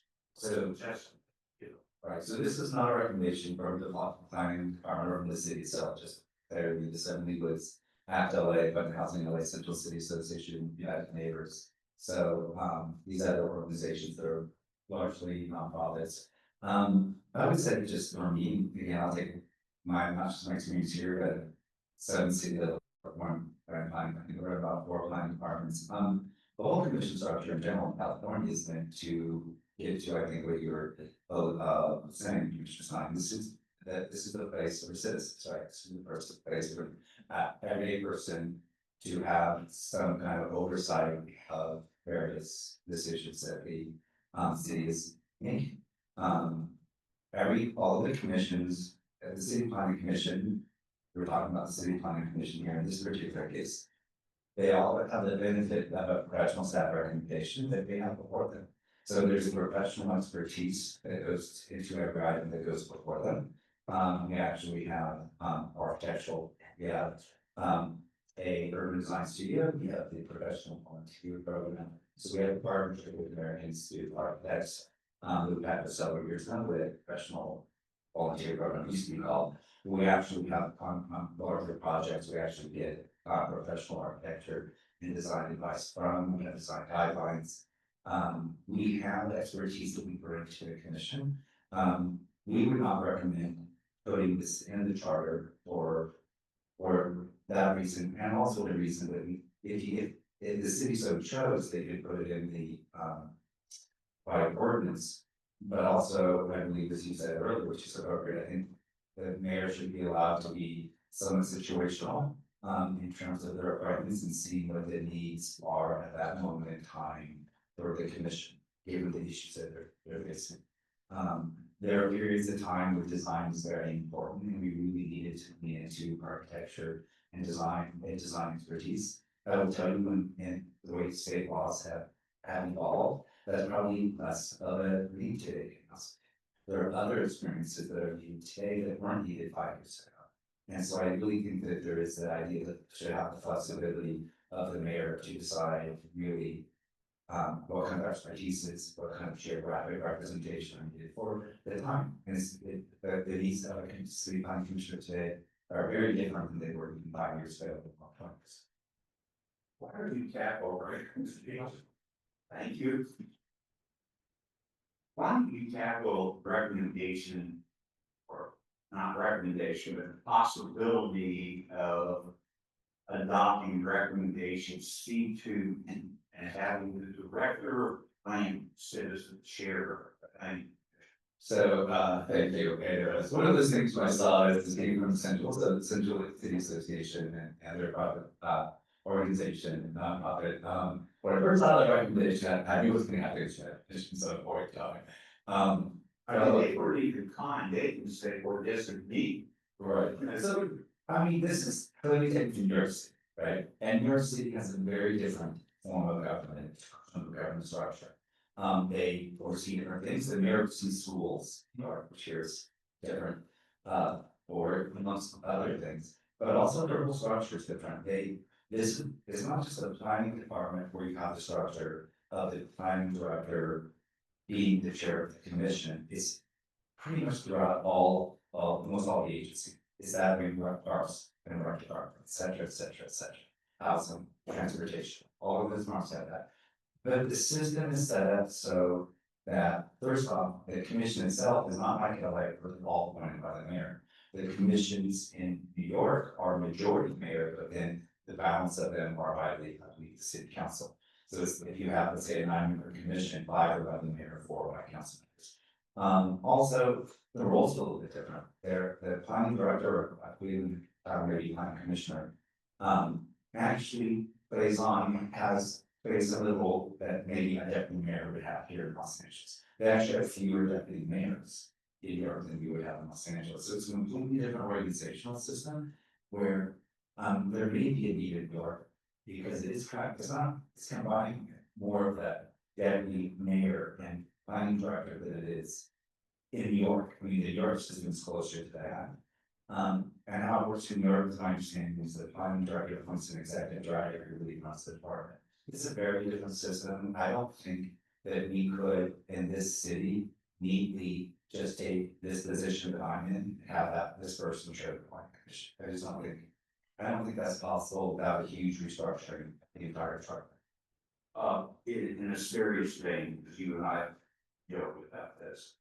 I mean, I think it would put your staff, not your executive staff, but your staff in a very difficult position of having the right staff reports. It's better going to their boss and in some way be worried, and I don't know, it's a retribution because somebody knows what your feelings are on certain issues, and therefore the staffer doesn't want to worry about his or her future partner. So I sort of see that as a problem. And just to move this along, if there are no other questions, I would move that we just vote not to do anything. There'd be no change from where it is now. And I would make that a motion without trying to cut off any discussion or questions by chair or by Commissioner Schwab. I second the motion, no change in sections. Yeah, motion seconded, we will call for the question. Commissioner Murray, yes. Commissioner Schlager, Commissioner Scott. Yes. Motion carries.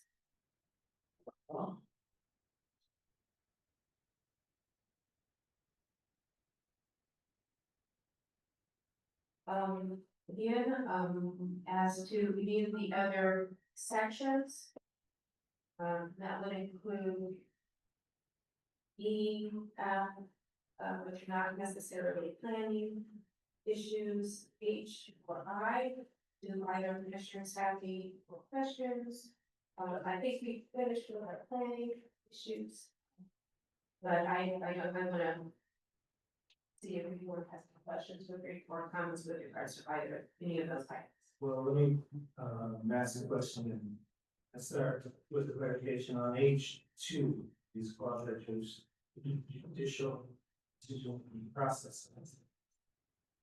I understand that that's going to be, that's something that you're gonna be presenting back for the, based on our earlier motion. So that one, we think. Thank you. Unless, I don't know. And my only comment on one is that is such a lengthy discussion that we have not even started to enter into or take testimony on. I'm sure building safety would love to be charged this when the department, sure planning would love to continue its role as the head of planning and add building safety into it. We just don't have any facts to do this, so again, not trying to cut off either the chair or the commissioner. I think the no change option is the appropriate option here.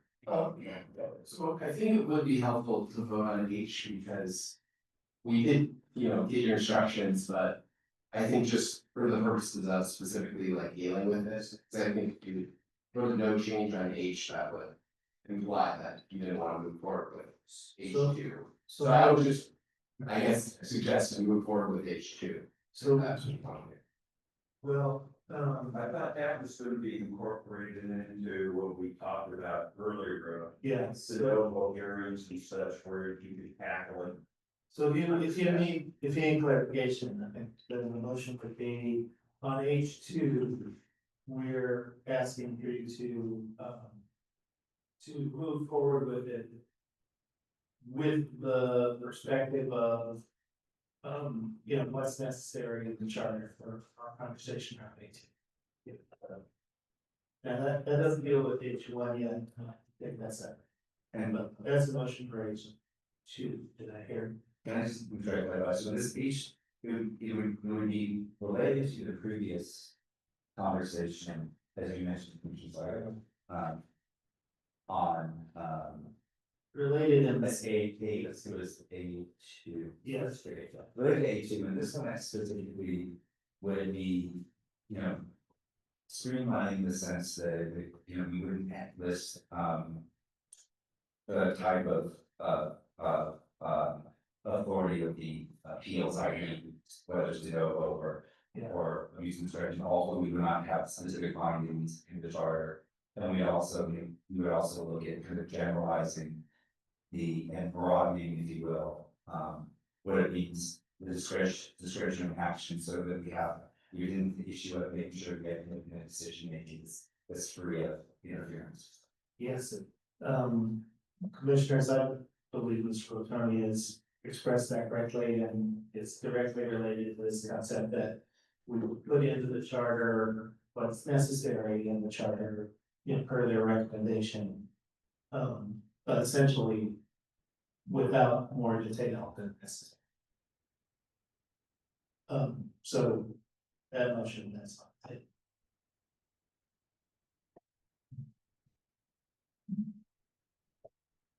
So would you be requesting or recommending that we take, just to sort of get it all out on the table? So H2 is the motion to advance H2 with the guidance that we received today about the sort of minimum necessary, minimum amount of language that's necessary in the charter to make clarifications. And I'll second that motion. I'll call for the question. Commissioner Murray, yes. Commissioner Schlager? Yes. Commissioner Stein? Yes. Motion carried. So ma'am, about to H1 with the question. Sure. So my question really isn't for staff as much as, or isn't for our department staff as much for mission staff. Here, I was curious, your comments, first of all, I support the concept. Second of all, your report basically said, DBS has been the chart. And so, it would take more to establish this as a charter activity rather than just leave it up to the council activity. So what I wanted clarification about is, not whether we should or shouldn't do it, but if we left this decision to the policymakers, the council, and the mayor, is there anything in the charter that we need to do to remove an obstacle to that action? So this kind of goes back to that 514 section, you know, the ability to transfer the duties to certain departments, so. You know, this could be done by ordinance and, you know, they're back during the Argos administration, there was, you know, a proposal to just do that as in council. And then the other thing, you know, we've had here from planning's presentation is that the zoning review functions will be transferred from DBS and city planning in 2026. So they already, you know, have initiated transferring certain functions. So, so yeah, it's not could be done by ordinance. It's something.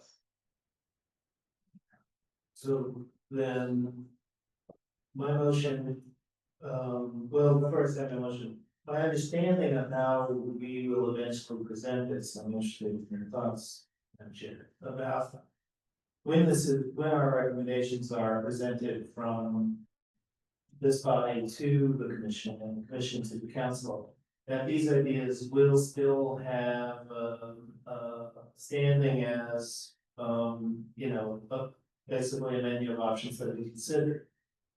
And I do think it would be valuable in a, you know, in a future go round to basically indicate which of these we basically is left to council consideration.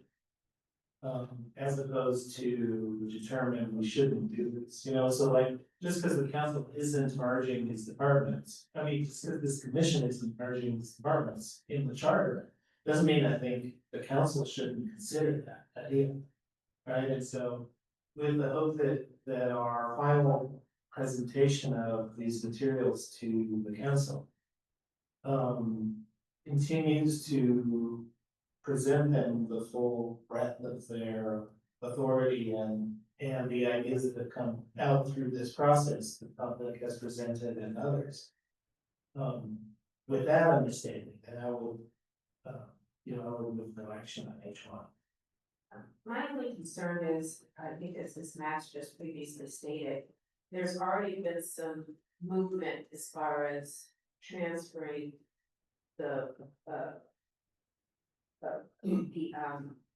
I don't know what my word happens, yeah, I know, this one, the Department of Building and Safety, some of those functions have already been transferred. Well, they will be, I Or they think, guys. will be very soon, there's already been discussions about, based upon past actions of them reconfiguring the Department of Building and Safety. So it seems like that process is sort of, at least incrementally, is on its way. Yes, so yeah, they're gonna transfer that, I believe, in January, very soon, and that's the zoning review functions, so sort of. And that type of activity, I think, we want to basically be supportive of. And so if there's anything in the charter that's an obstacle to that type of activity, I would want that to be raised to our attention. Okay.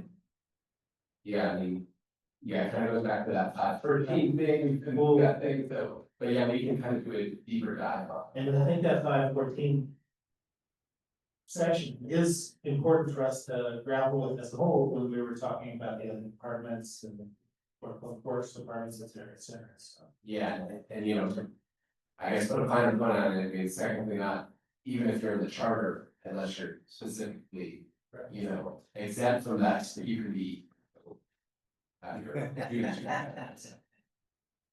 So then we heard, that's one of the mayors, past mayors that's opposed. So then we're hearing affirmatively, there isn't, with the exception of a potential future discussion of 515, there aren't obstacles to this item. Being acted upon. Yes. And that imposed by the charter. And that's what I wanna make sure is affirmed and maybe recorded. Yeah, in a statement. So maybe a motion to move, to examine charter language that would interfere with, to prevent interference with one out. I mean, if that's helpful for staff here, I would make that motion. That staff, explore whether there's any obstacles to each one of them. Yeah, and then in the charter for. That's a motion, I will second that. All for the question. Commissioner Murray, yes. Commissioner Schneider? Yes. Commissioner Stein? Yes. Motion carries. Perfect. Thank you for, being, you know, indulging the questions, and we're clear about what our intent. Does anyone, any other, do either of the commissioners have any further questions or distinguished guests? Or we back to meeting up? We going to debate whether all three are the same. Only so. The weather, the last name weather, I believe. Executive director. So, I mean, if we just move through E, F, and I, even if there could be. I'm sorry. Yeah, you know, no changes, but, you know. But to that point, for E, F, and I don't have any questions from our guests. Yeah, I think so.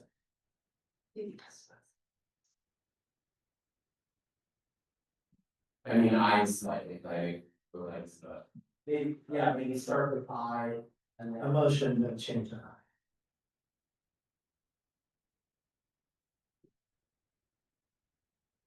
It would seem, Madam Chair, with I. States dictating all this to the department. And it's dictating it to the city of Los Angeles.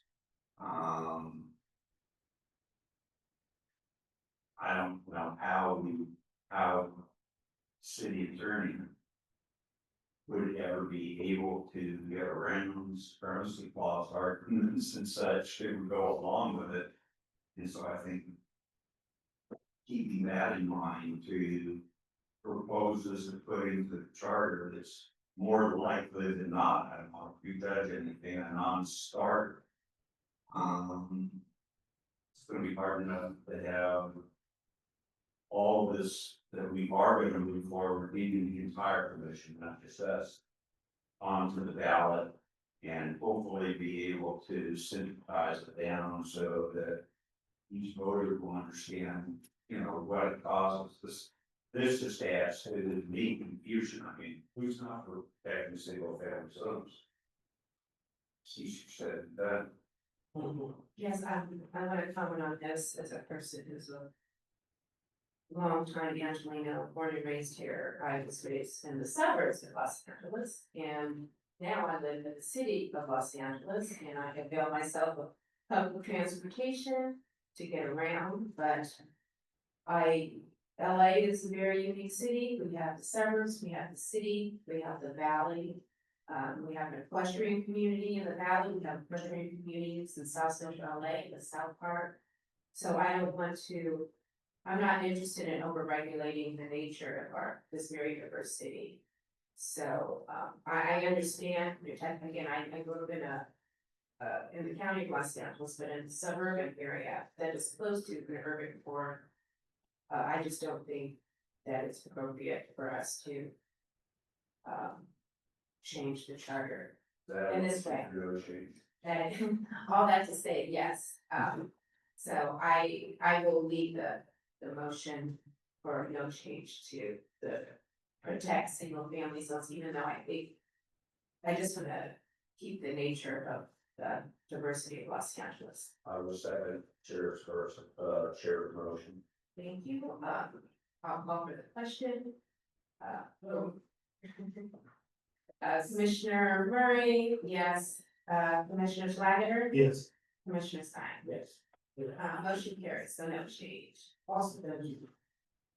And it's,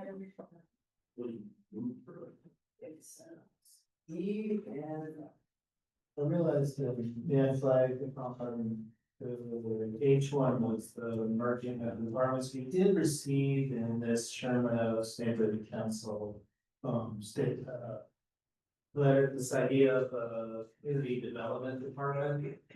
I'll share, it says, that would coordinate the planning department, Department of Building and Safety, and other departmental reviewers, and then what that might mean for consistent, transparent decision-making. I know given that we're looking at that kind of structure around infrastructure questions, that,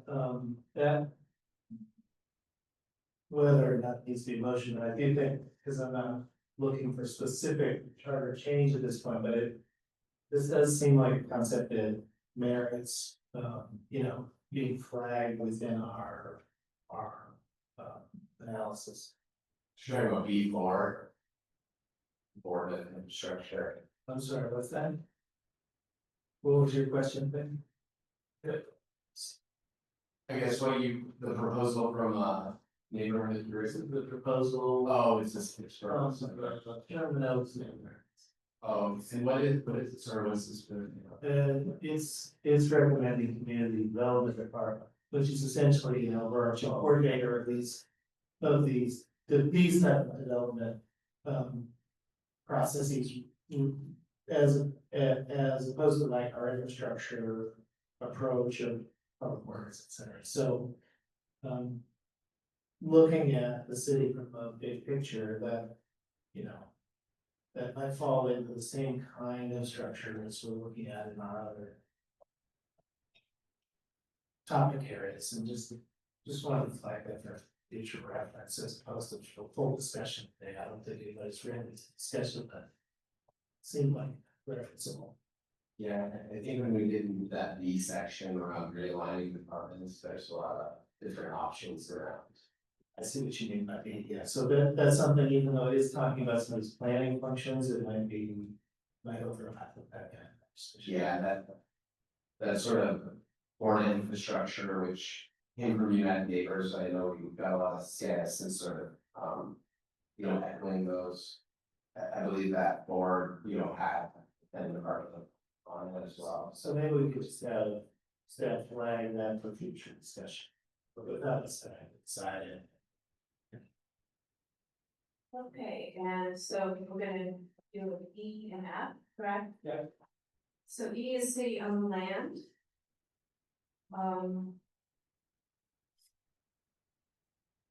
If I may just have a moment.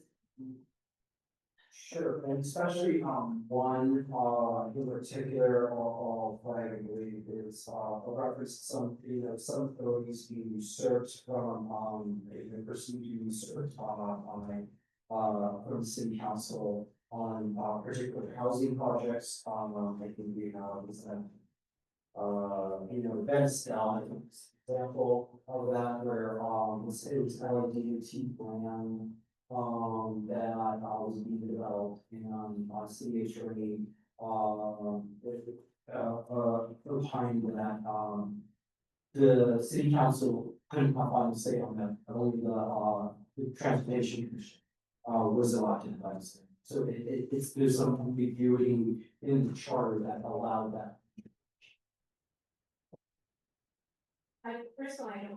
I know we talked about this before, I just don't think we have enough information. There's nothing that is jumping out at me that suggests that we go further into this. Again, that's just my personal opinion, but I'll hear from other commissioners with regards to that. I think we're getting too much into the weeds, though, like as a city council. It is definitely a weeds thing, Yeah. because it's small. Right. That it has outside implications, but it is small. It is not like, realigning, we can reshaping, it's just like, hey, this little fix could be working. Honestly. Madam Chairman, on item E1, I do believe that this is a potentially simple clarification. And that is helpful cleanup of the charter. So, in as much as I think you're right that this may be limited and maybe a week, so to speak. It would be useful to advance this and have staff sort of further give us the details and how it will be effectuated in practice. So on the item of E1, I would like to move that we do advance this forward for further discussion, and staff analysis. Max, if I could ask one question, doesn't LAHD today have authority to develop hydrogen? They normally do it through nonprofit developers. And Commissioners, just so that we don't lose train of thought, I'm speaking specifically only on E1. Oh, okay, I'm sorry. On E1, I do have feelings about each of them, so we can all talk about them, but I didn't want to lose them. Okay, thank you for refocusing. It's getting a little long in the evening. I will, second that motion, so I'll call for the question with regards to E1. Awesome. Okay. Commissioner Murray, yes. Commissioner Slager? Yes. And Commissioner Stein, yes, okay. The motion carries as to making the city council ultimate authority over all city-owned land, exploring that with the staff. Anything further, Commissioner Slager, with regards to? Yeah, I don't wanna step on, Commissioner Stein's toes, so I'll hold off on E4. The other one that I want to advance is E3. We did talk about this somewhat at length at a previous commission meeting or committee meeting. And I would like to advance E3, but I want to restate my previous comments that I really believe the way it is currently written is very narrow. And I think that there is a lot of room to increase flexibility of this item, as well as ensure that the controls are in place for public benefit and, public purposes. So, I would like to, with that comment, that I believe there is increased flexibility possible from this item. That I'd like to move that we get further analysis from staff on E3. I would have one clarification for that. And are there time limits on, so if the park department is not using this land as the park or open space? Does that mean today? Does that mean 5 years from today? I mean, it just seems rather open-ended the way that it's written. I think perhaps staff can burn that down a little bit to give the commission more rather than less, or what we feel they're trying to accomplish. Because I agree with Martin. I mean, it's totally just straight up the hill, and it's never going to be much of anything. I concur. That's one thing, but on the other hand, it's just extremely broad. Yeah, I think that would be the kind of thing that, yes. So you're making a motion as to item E3. E3, Right? yes. Is there a second? Yes. Call for the question, Commissioner Murray, no. Commissioner Schneider, Yes. Commissioner Stein, Yes. motion carried.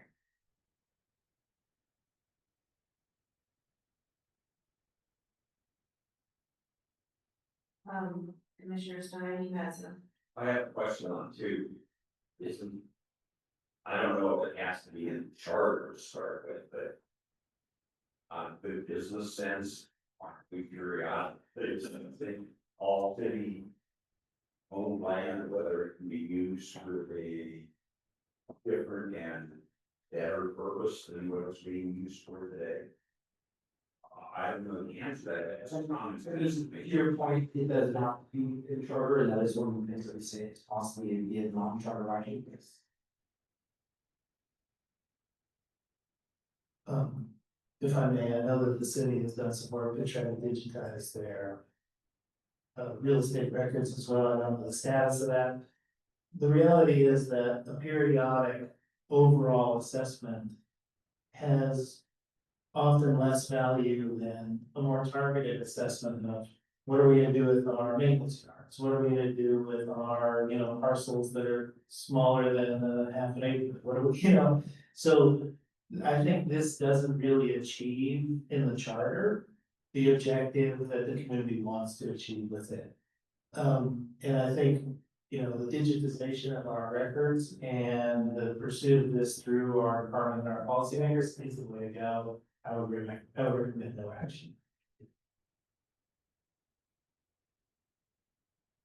I guess I'm just amazed that it's not, and there's some general services, people. Yes. They do.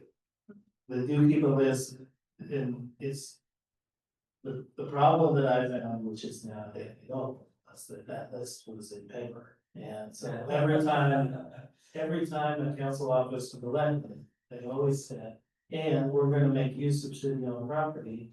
And then they would go to the city and say, so tell me the city-owned property in my district, and they go, oh, I don't know, that's gonna take a couple months for us to figure out. So once that was digitized, which I believe is completed, the ability to review parcels is much easier. And the periodic review does occur, but it occurs for different reasons, whether it's for housing or economic development, right? And so it's not just like they have an automatic analysis of what every parcel should be. And again, that's why I think it's a very difficult thing to do that comprehensively once a year. But it is a very straightforward thing, if the records are fully digitized, to be able to say, here's, I need a place to park vehicles, okay, look for it, and in that way, there's a regular assessment. So the objective here is good, and I don't want us to be saying anything that indicates we don't agree with the objective, but it should be the chart. Then on 4, I just don't know enough about, to be honest, what LAHD can't do today, but I thought a lot of the affordable housing was being developed by nonprofit developers in conjunction with LAHD. Sort of needed to be spelled out. Is that something we're doing? Is that something new? Does it have to be in the charter? Can it be done by ordinance? So, as we mentioned in here, I mean, LAHD is not a charter department, so it's not in the charter at all. So, I have to become a charter department and then specifically grant them that authority.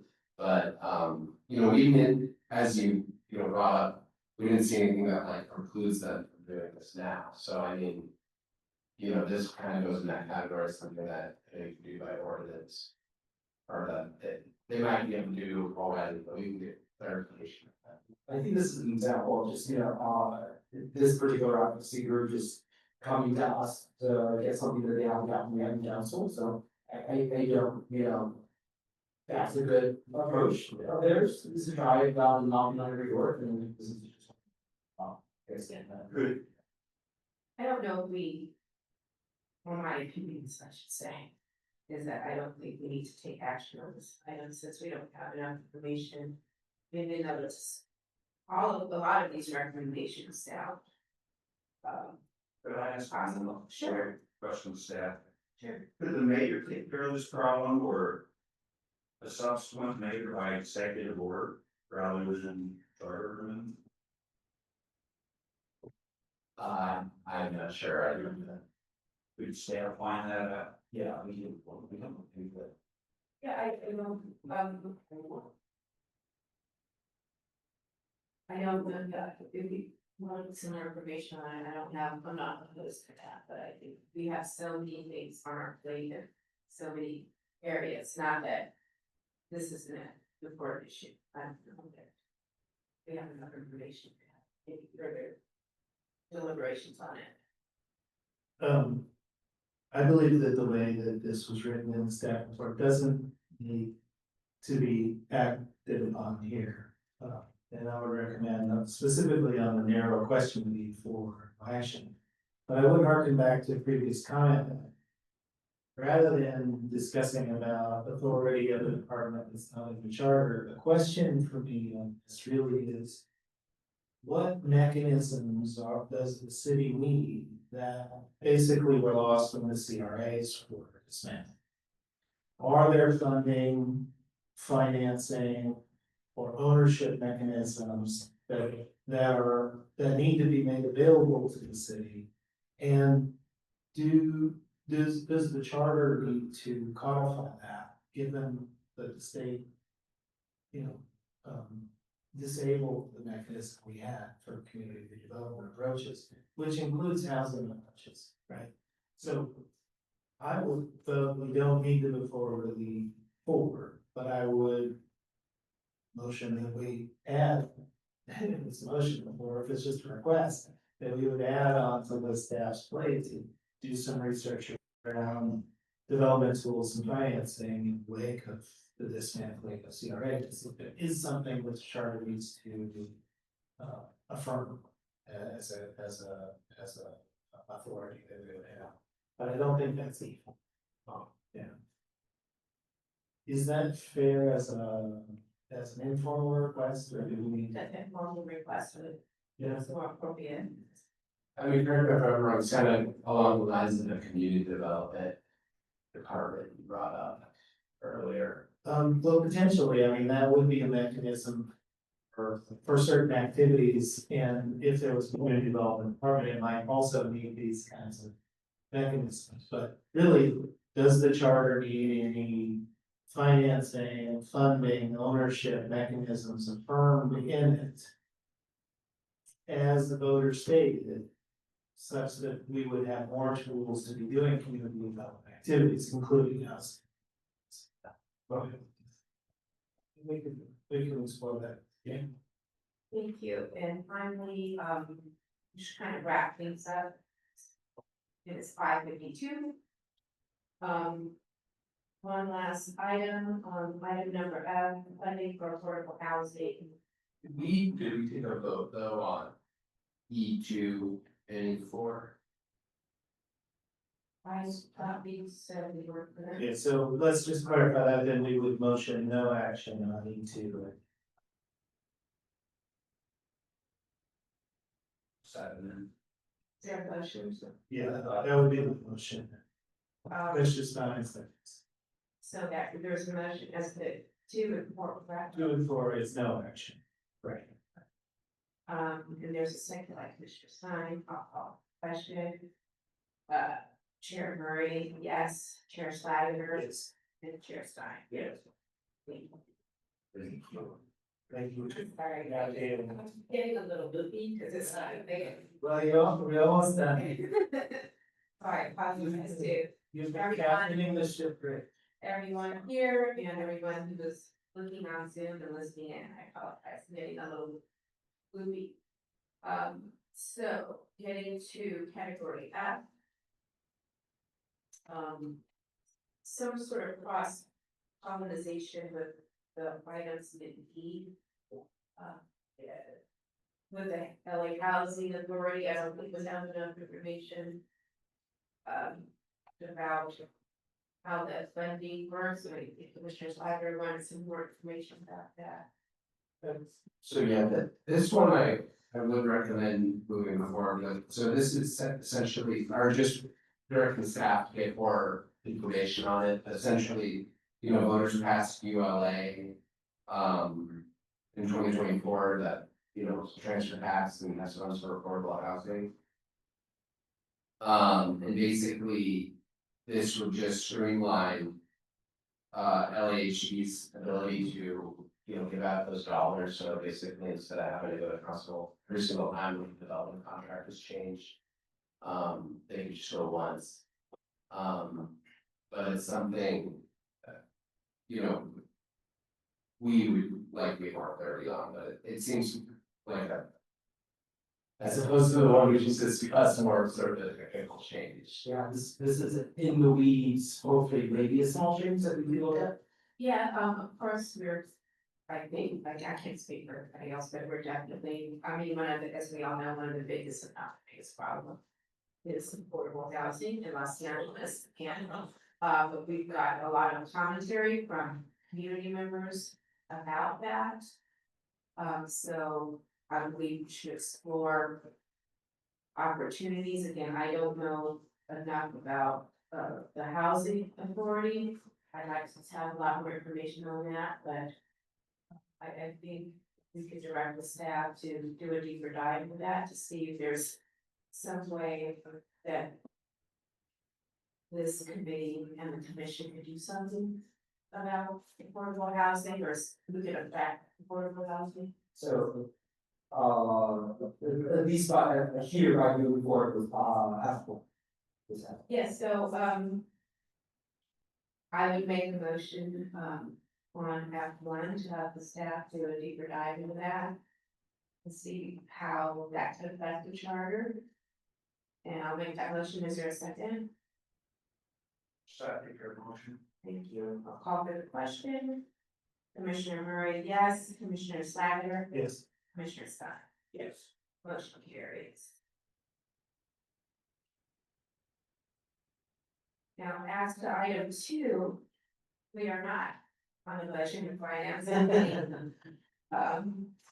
So I don't know how I feel about this. I don't know how I feel about having us set a budget, because as we know, budgets are fluid.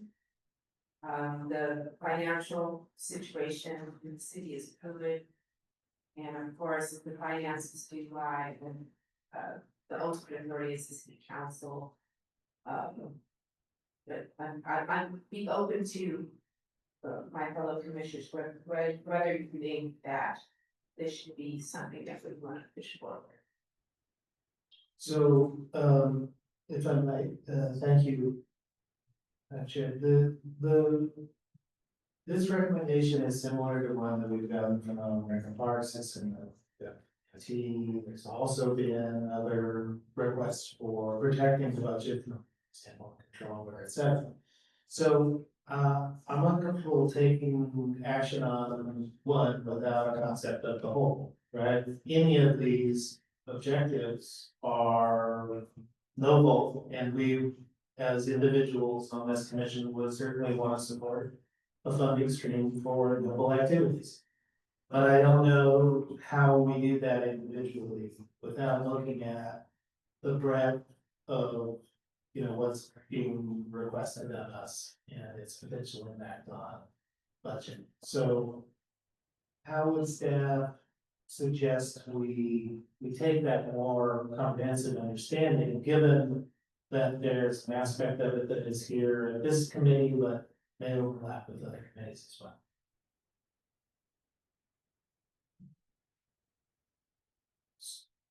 I mean, so basically just what, if we want kind of like across the board policy about putting, budget amounts in the charter. Well, I don't know that it's necessarily across the whole amount, because it is the fact that there are multiple entities requesting budget increases and protected budgets. And how are we as commission supposed to be navigating that as individual requests without understanding the whole?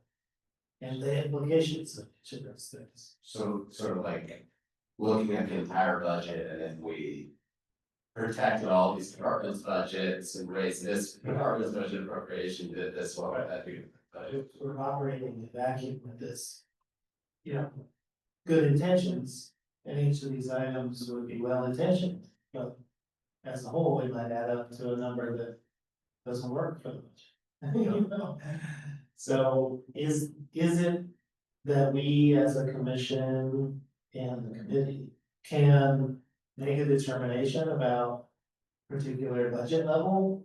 Or is it sufficient that we record the budget requests that are in here for either a future action as a package or to deliver, you know, to the council to say, here are the sort of budget oriented requests that we got. We're not the budget committee. You know, Yeah, I mean, the only, I guess the nuance I would add is a lot of them, you know, the budget appropriation is like a percentage. So, you know, you would be subtracting that from 100, right? Like the rest of the budget you want, I would imagine we want to put like a specific dollar amount here, because that would be. well, then for the same reason, do we want to put a specific percentage in? Yeah. I mean, even if it's less than 1%, it might sound small, but I don't know, right? I do know that our discretionary budget is smaller than 100%, by a lot. So small numbers can add up. Yeah. And I'm for it, you know, don't get me wrong, I'm totally for trying to find this money. Now specifically with regard to the housing department, they've got a new stream of money, so this one's different perhaps. In my mind, in terms of priority, that would be the regular harvest fund. But how do we navigate that? The three of us sitting here, I just don't think we're in a position to navigate that, you know, in an informed way. So what is the way to then either advance that we all get informed as a commission, we're able to deal with it?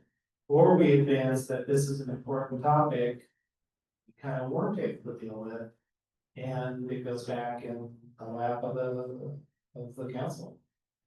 Yeah, we can look at that. Yeah, this would kind of be cross committee work, because we have gotten requests from, you know, departments for other committees, you know, asking for budget protection, so. So I think I would move on that too, that we ask staff to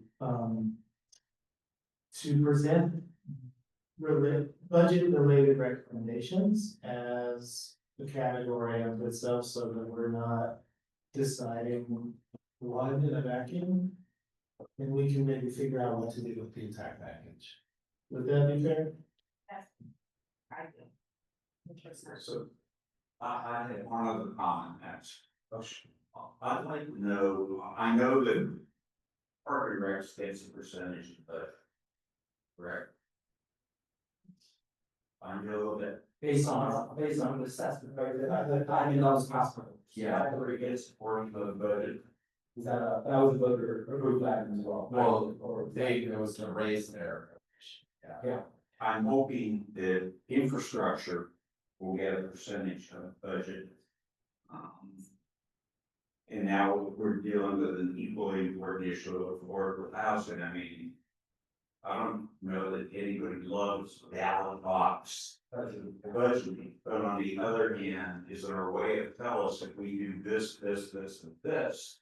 How much of that budget in terms of real dollars are we talking about? Yeah. I mean, and I would suggest, since we're on the subject, you know, we have D1 and 2, which is, you know, the RAP budget, increasing it, and then the. Is that under infrastructure? That's under infrastructure section? Yeah, I mean, if we're, just along the lines of what you're saying, I mean, do you wanna just move those forward now? I'm No. sorry, I'm really, say, a lot. I think you can come back to the budgeting stuff when we talk about in infrastructure. That's my recommendation, that we come back to budgeting stuff and be able to talk about budget and revenue, or we're talking about those budgetary goals for the breadth of things that are being presented to us.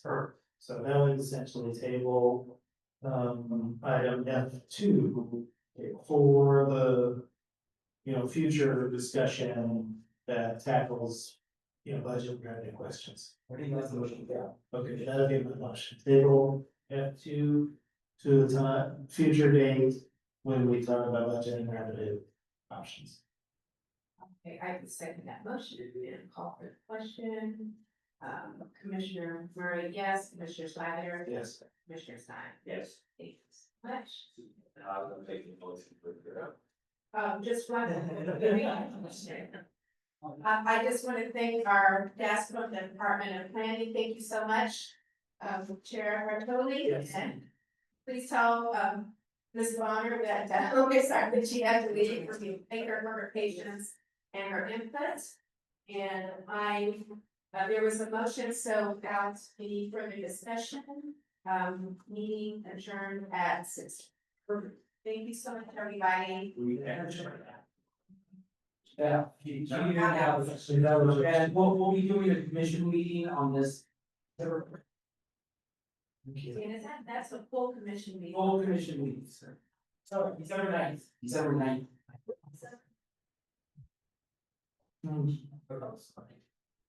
December 4th is full commission. December 9th is the next committee meeting. For first. Do we get it moving into the night? I know we got a bunch of speak, but how many actions do you? Oh, that's great.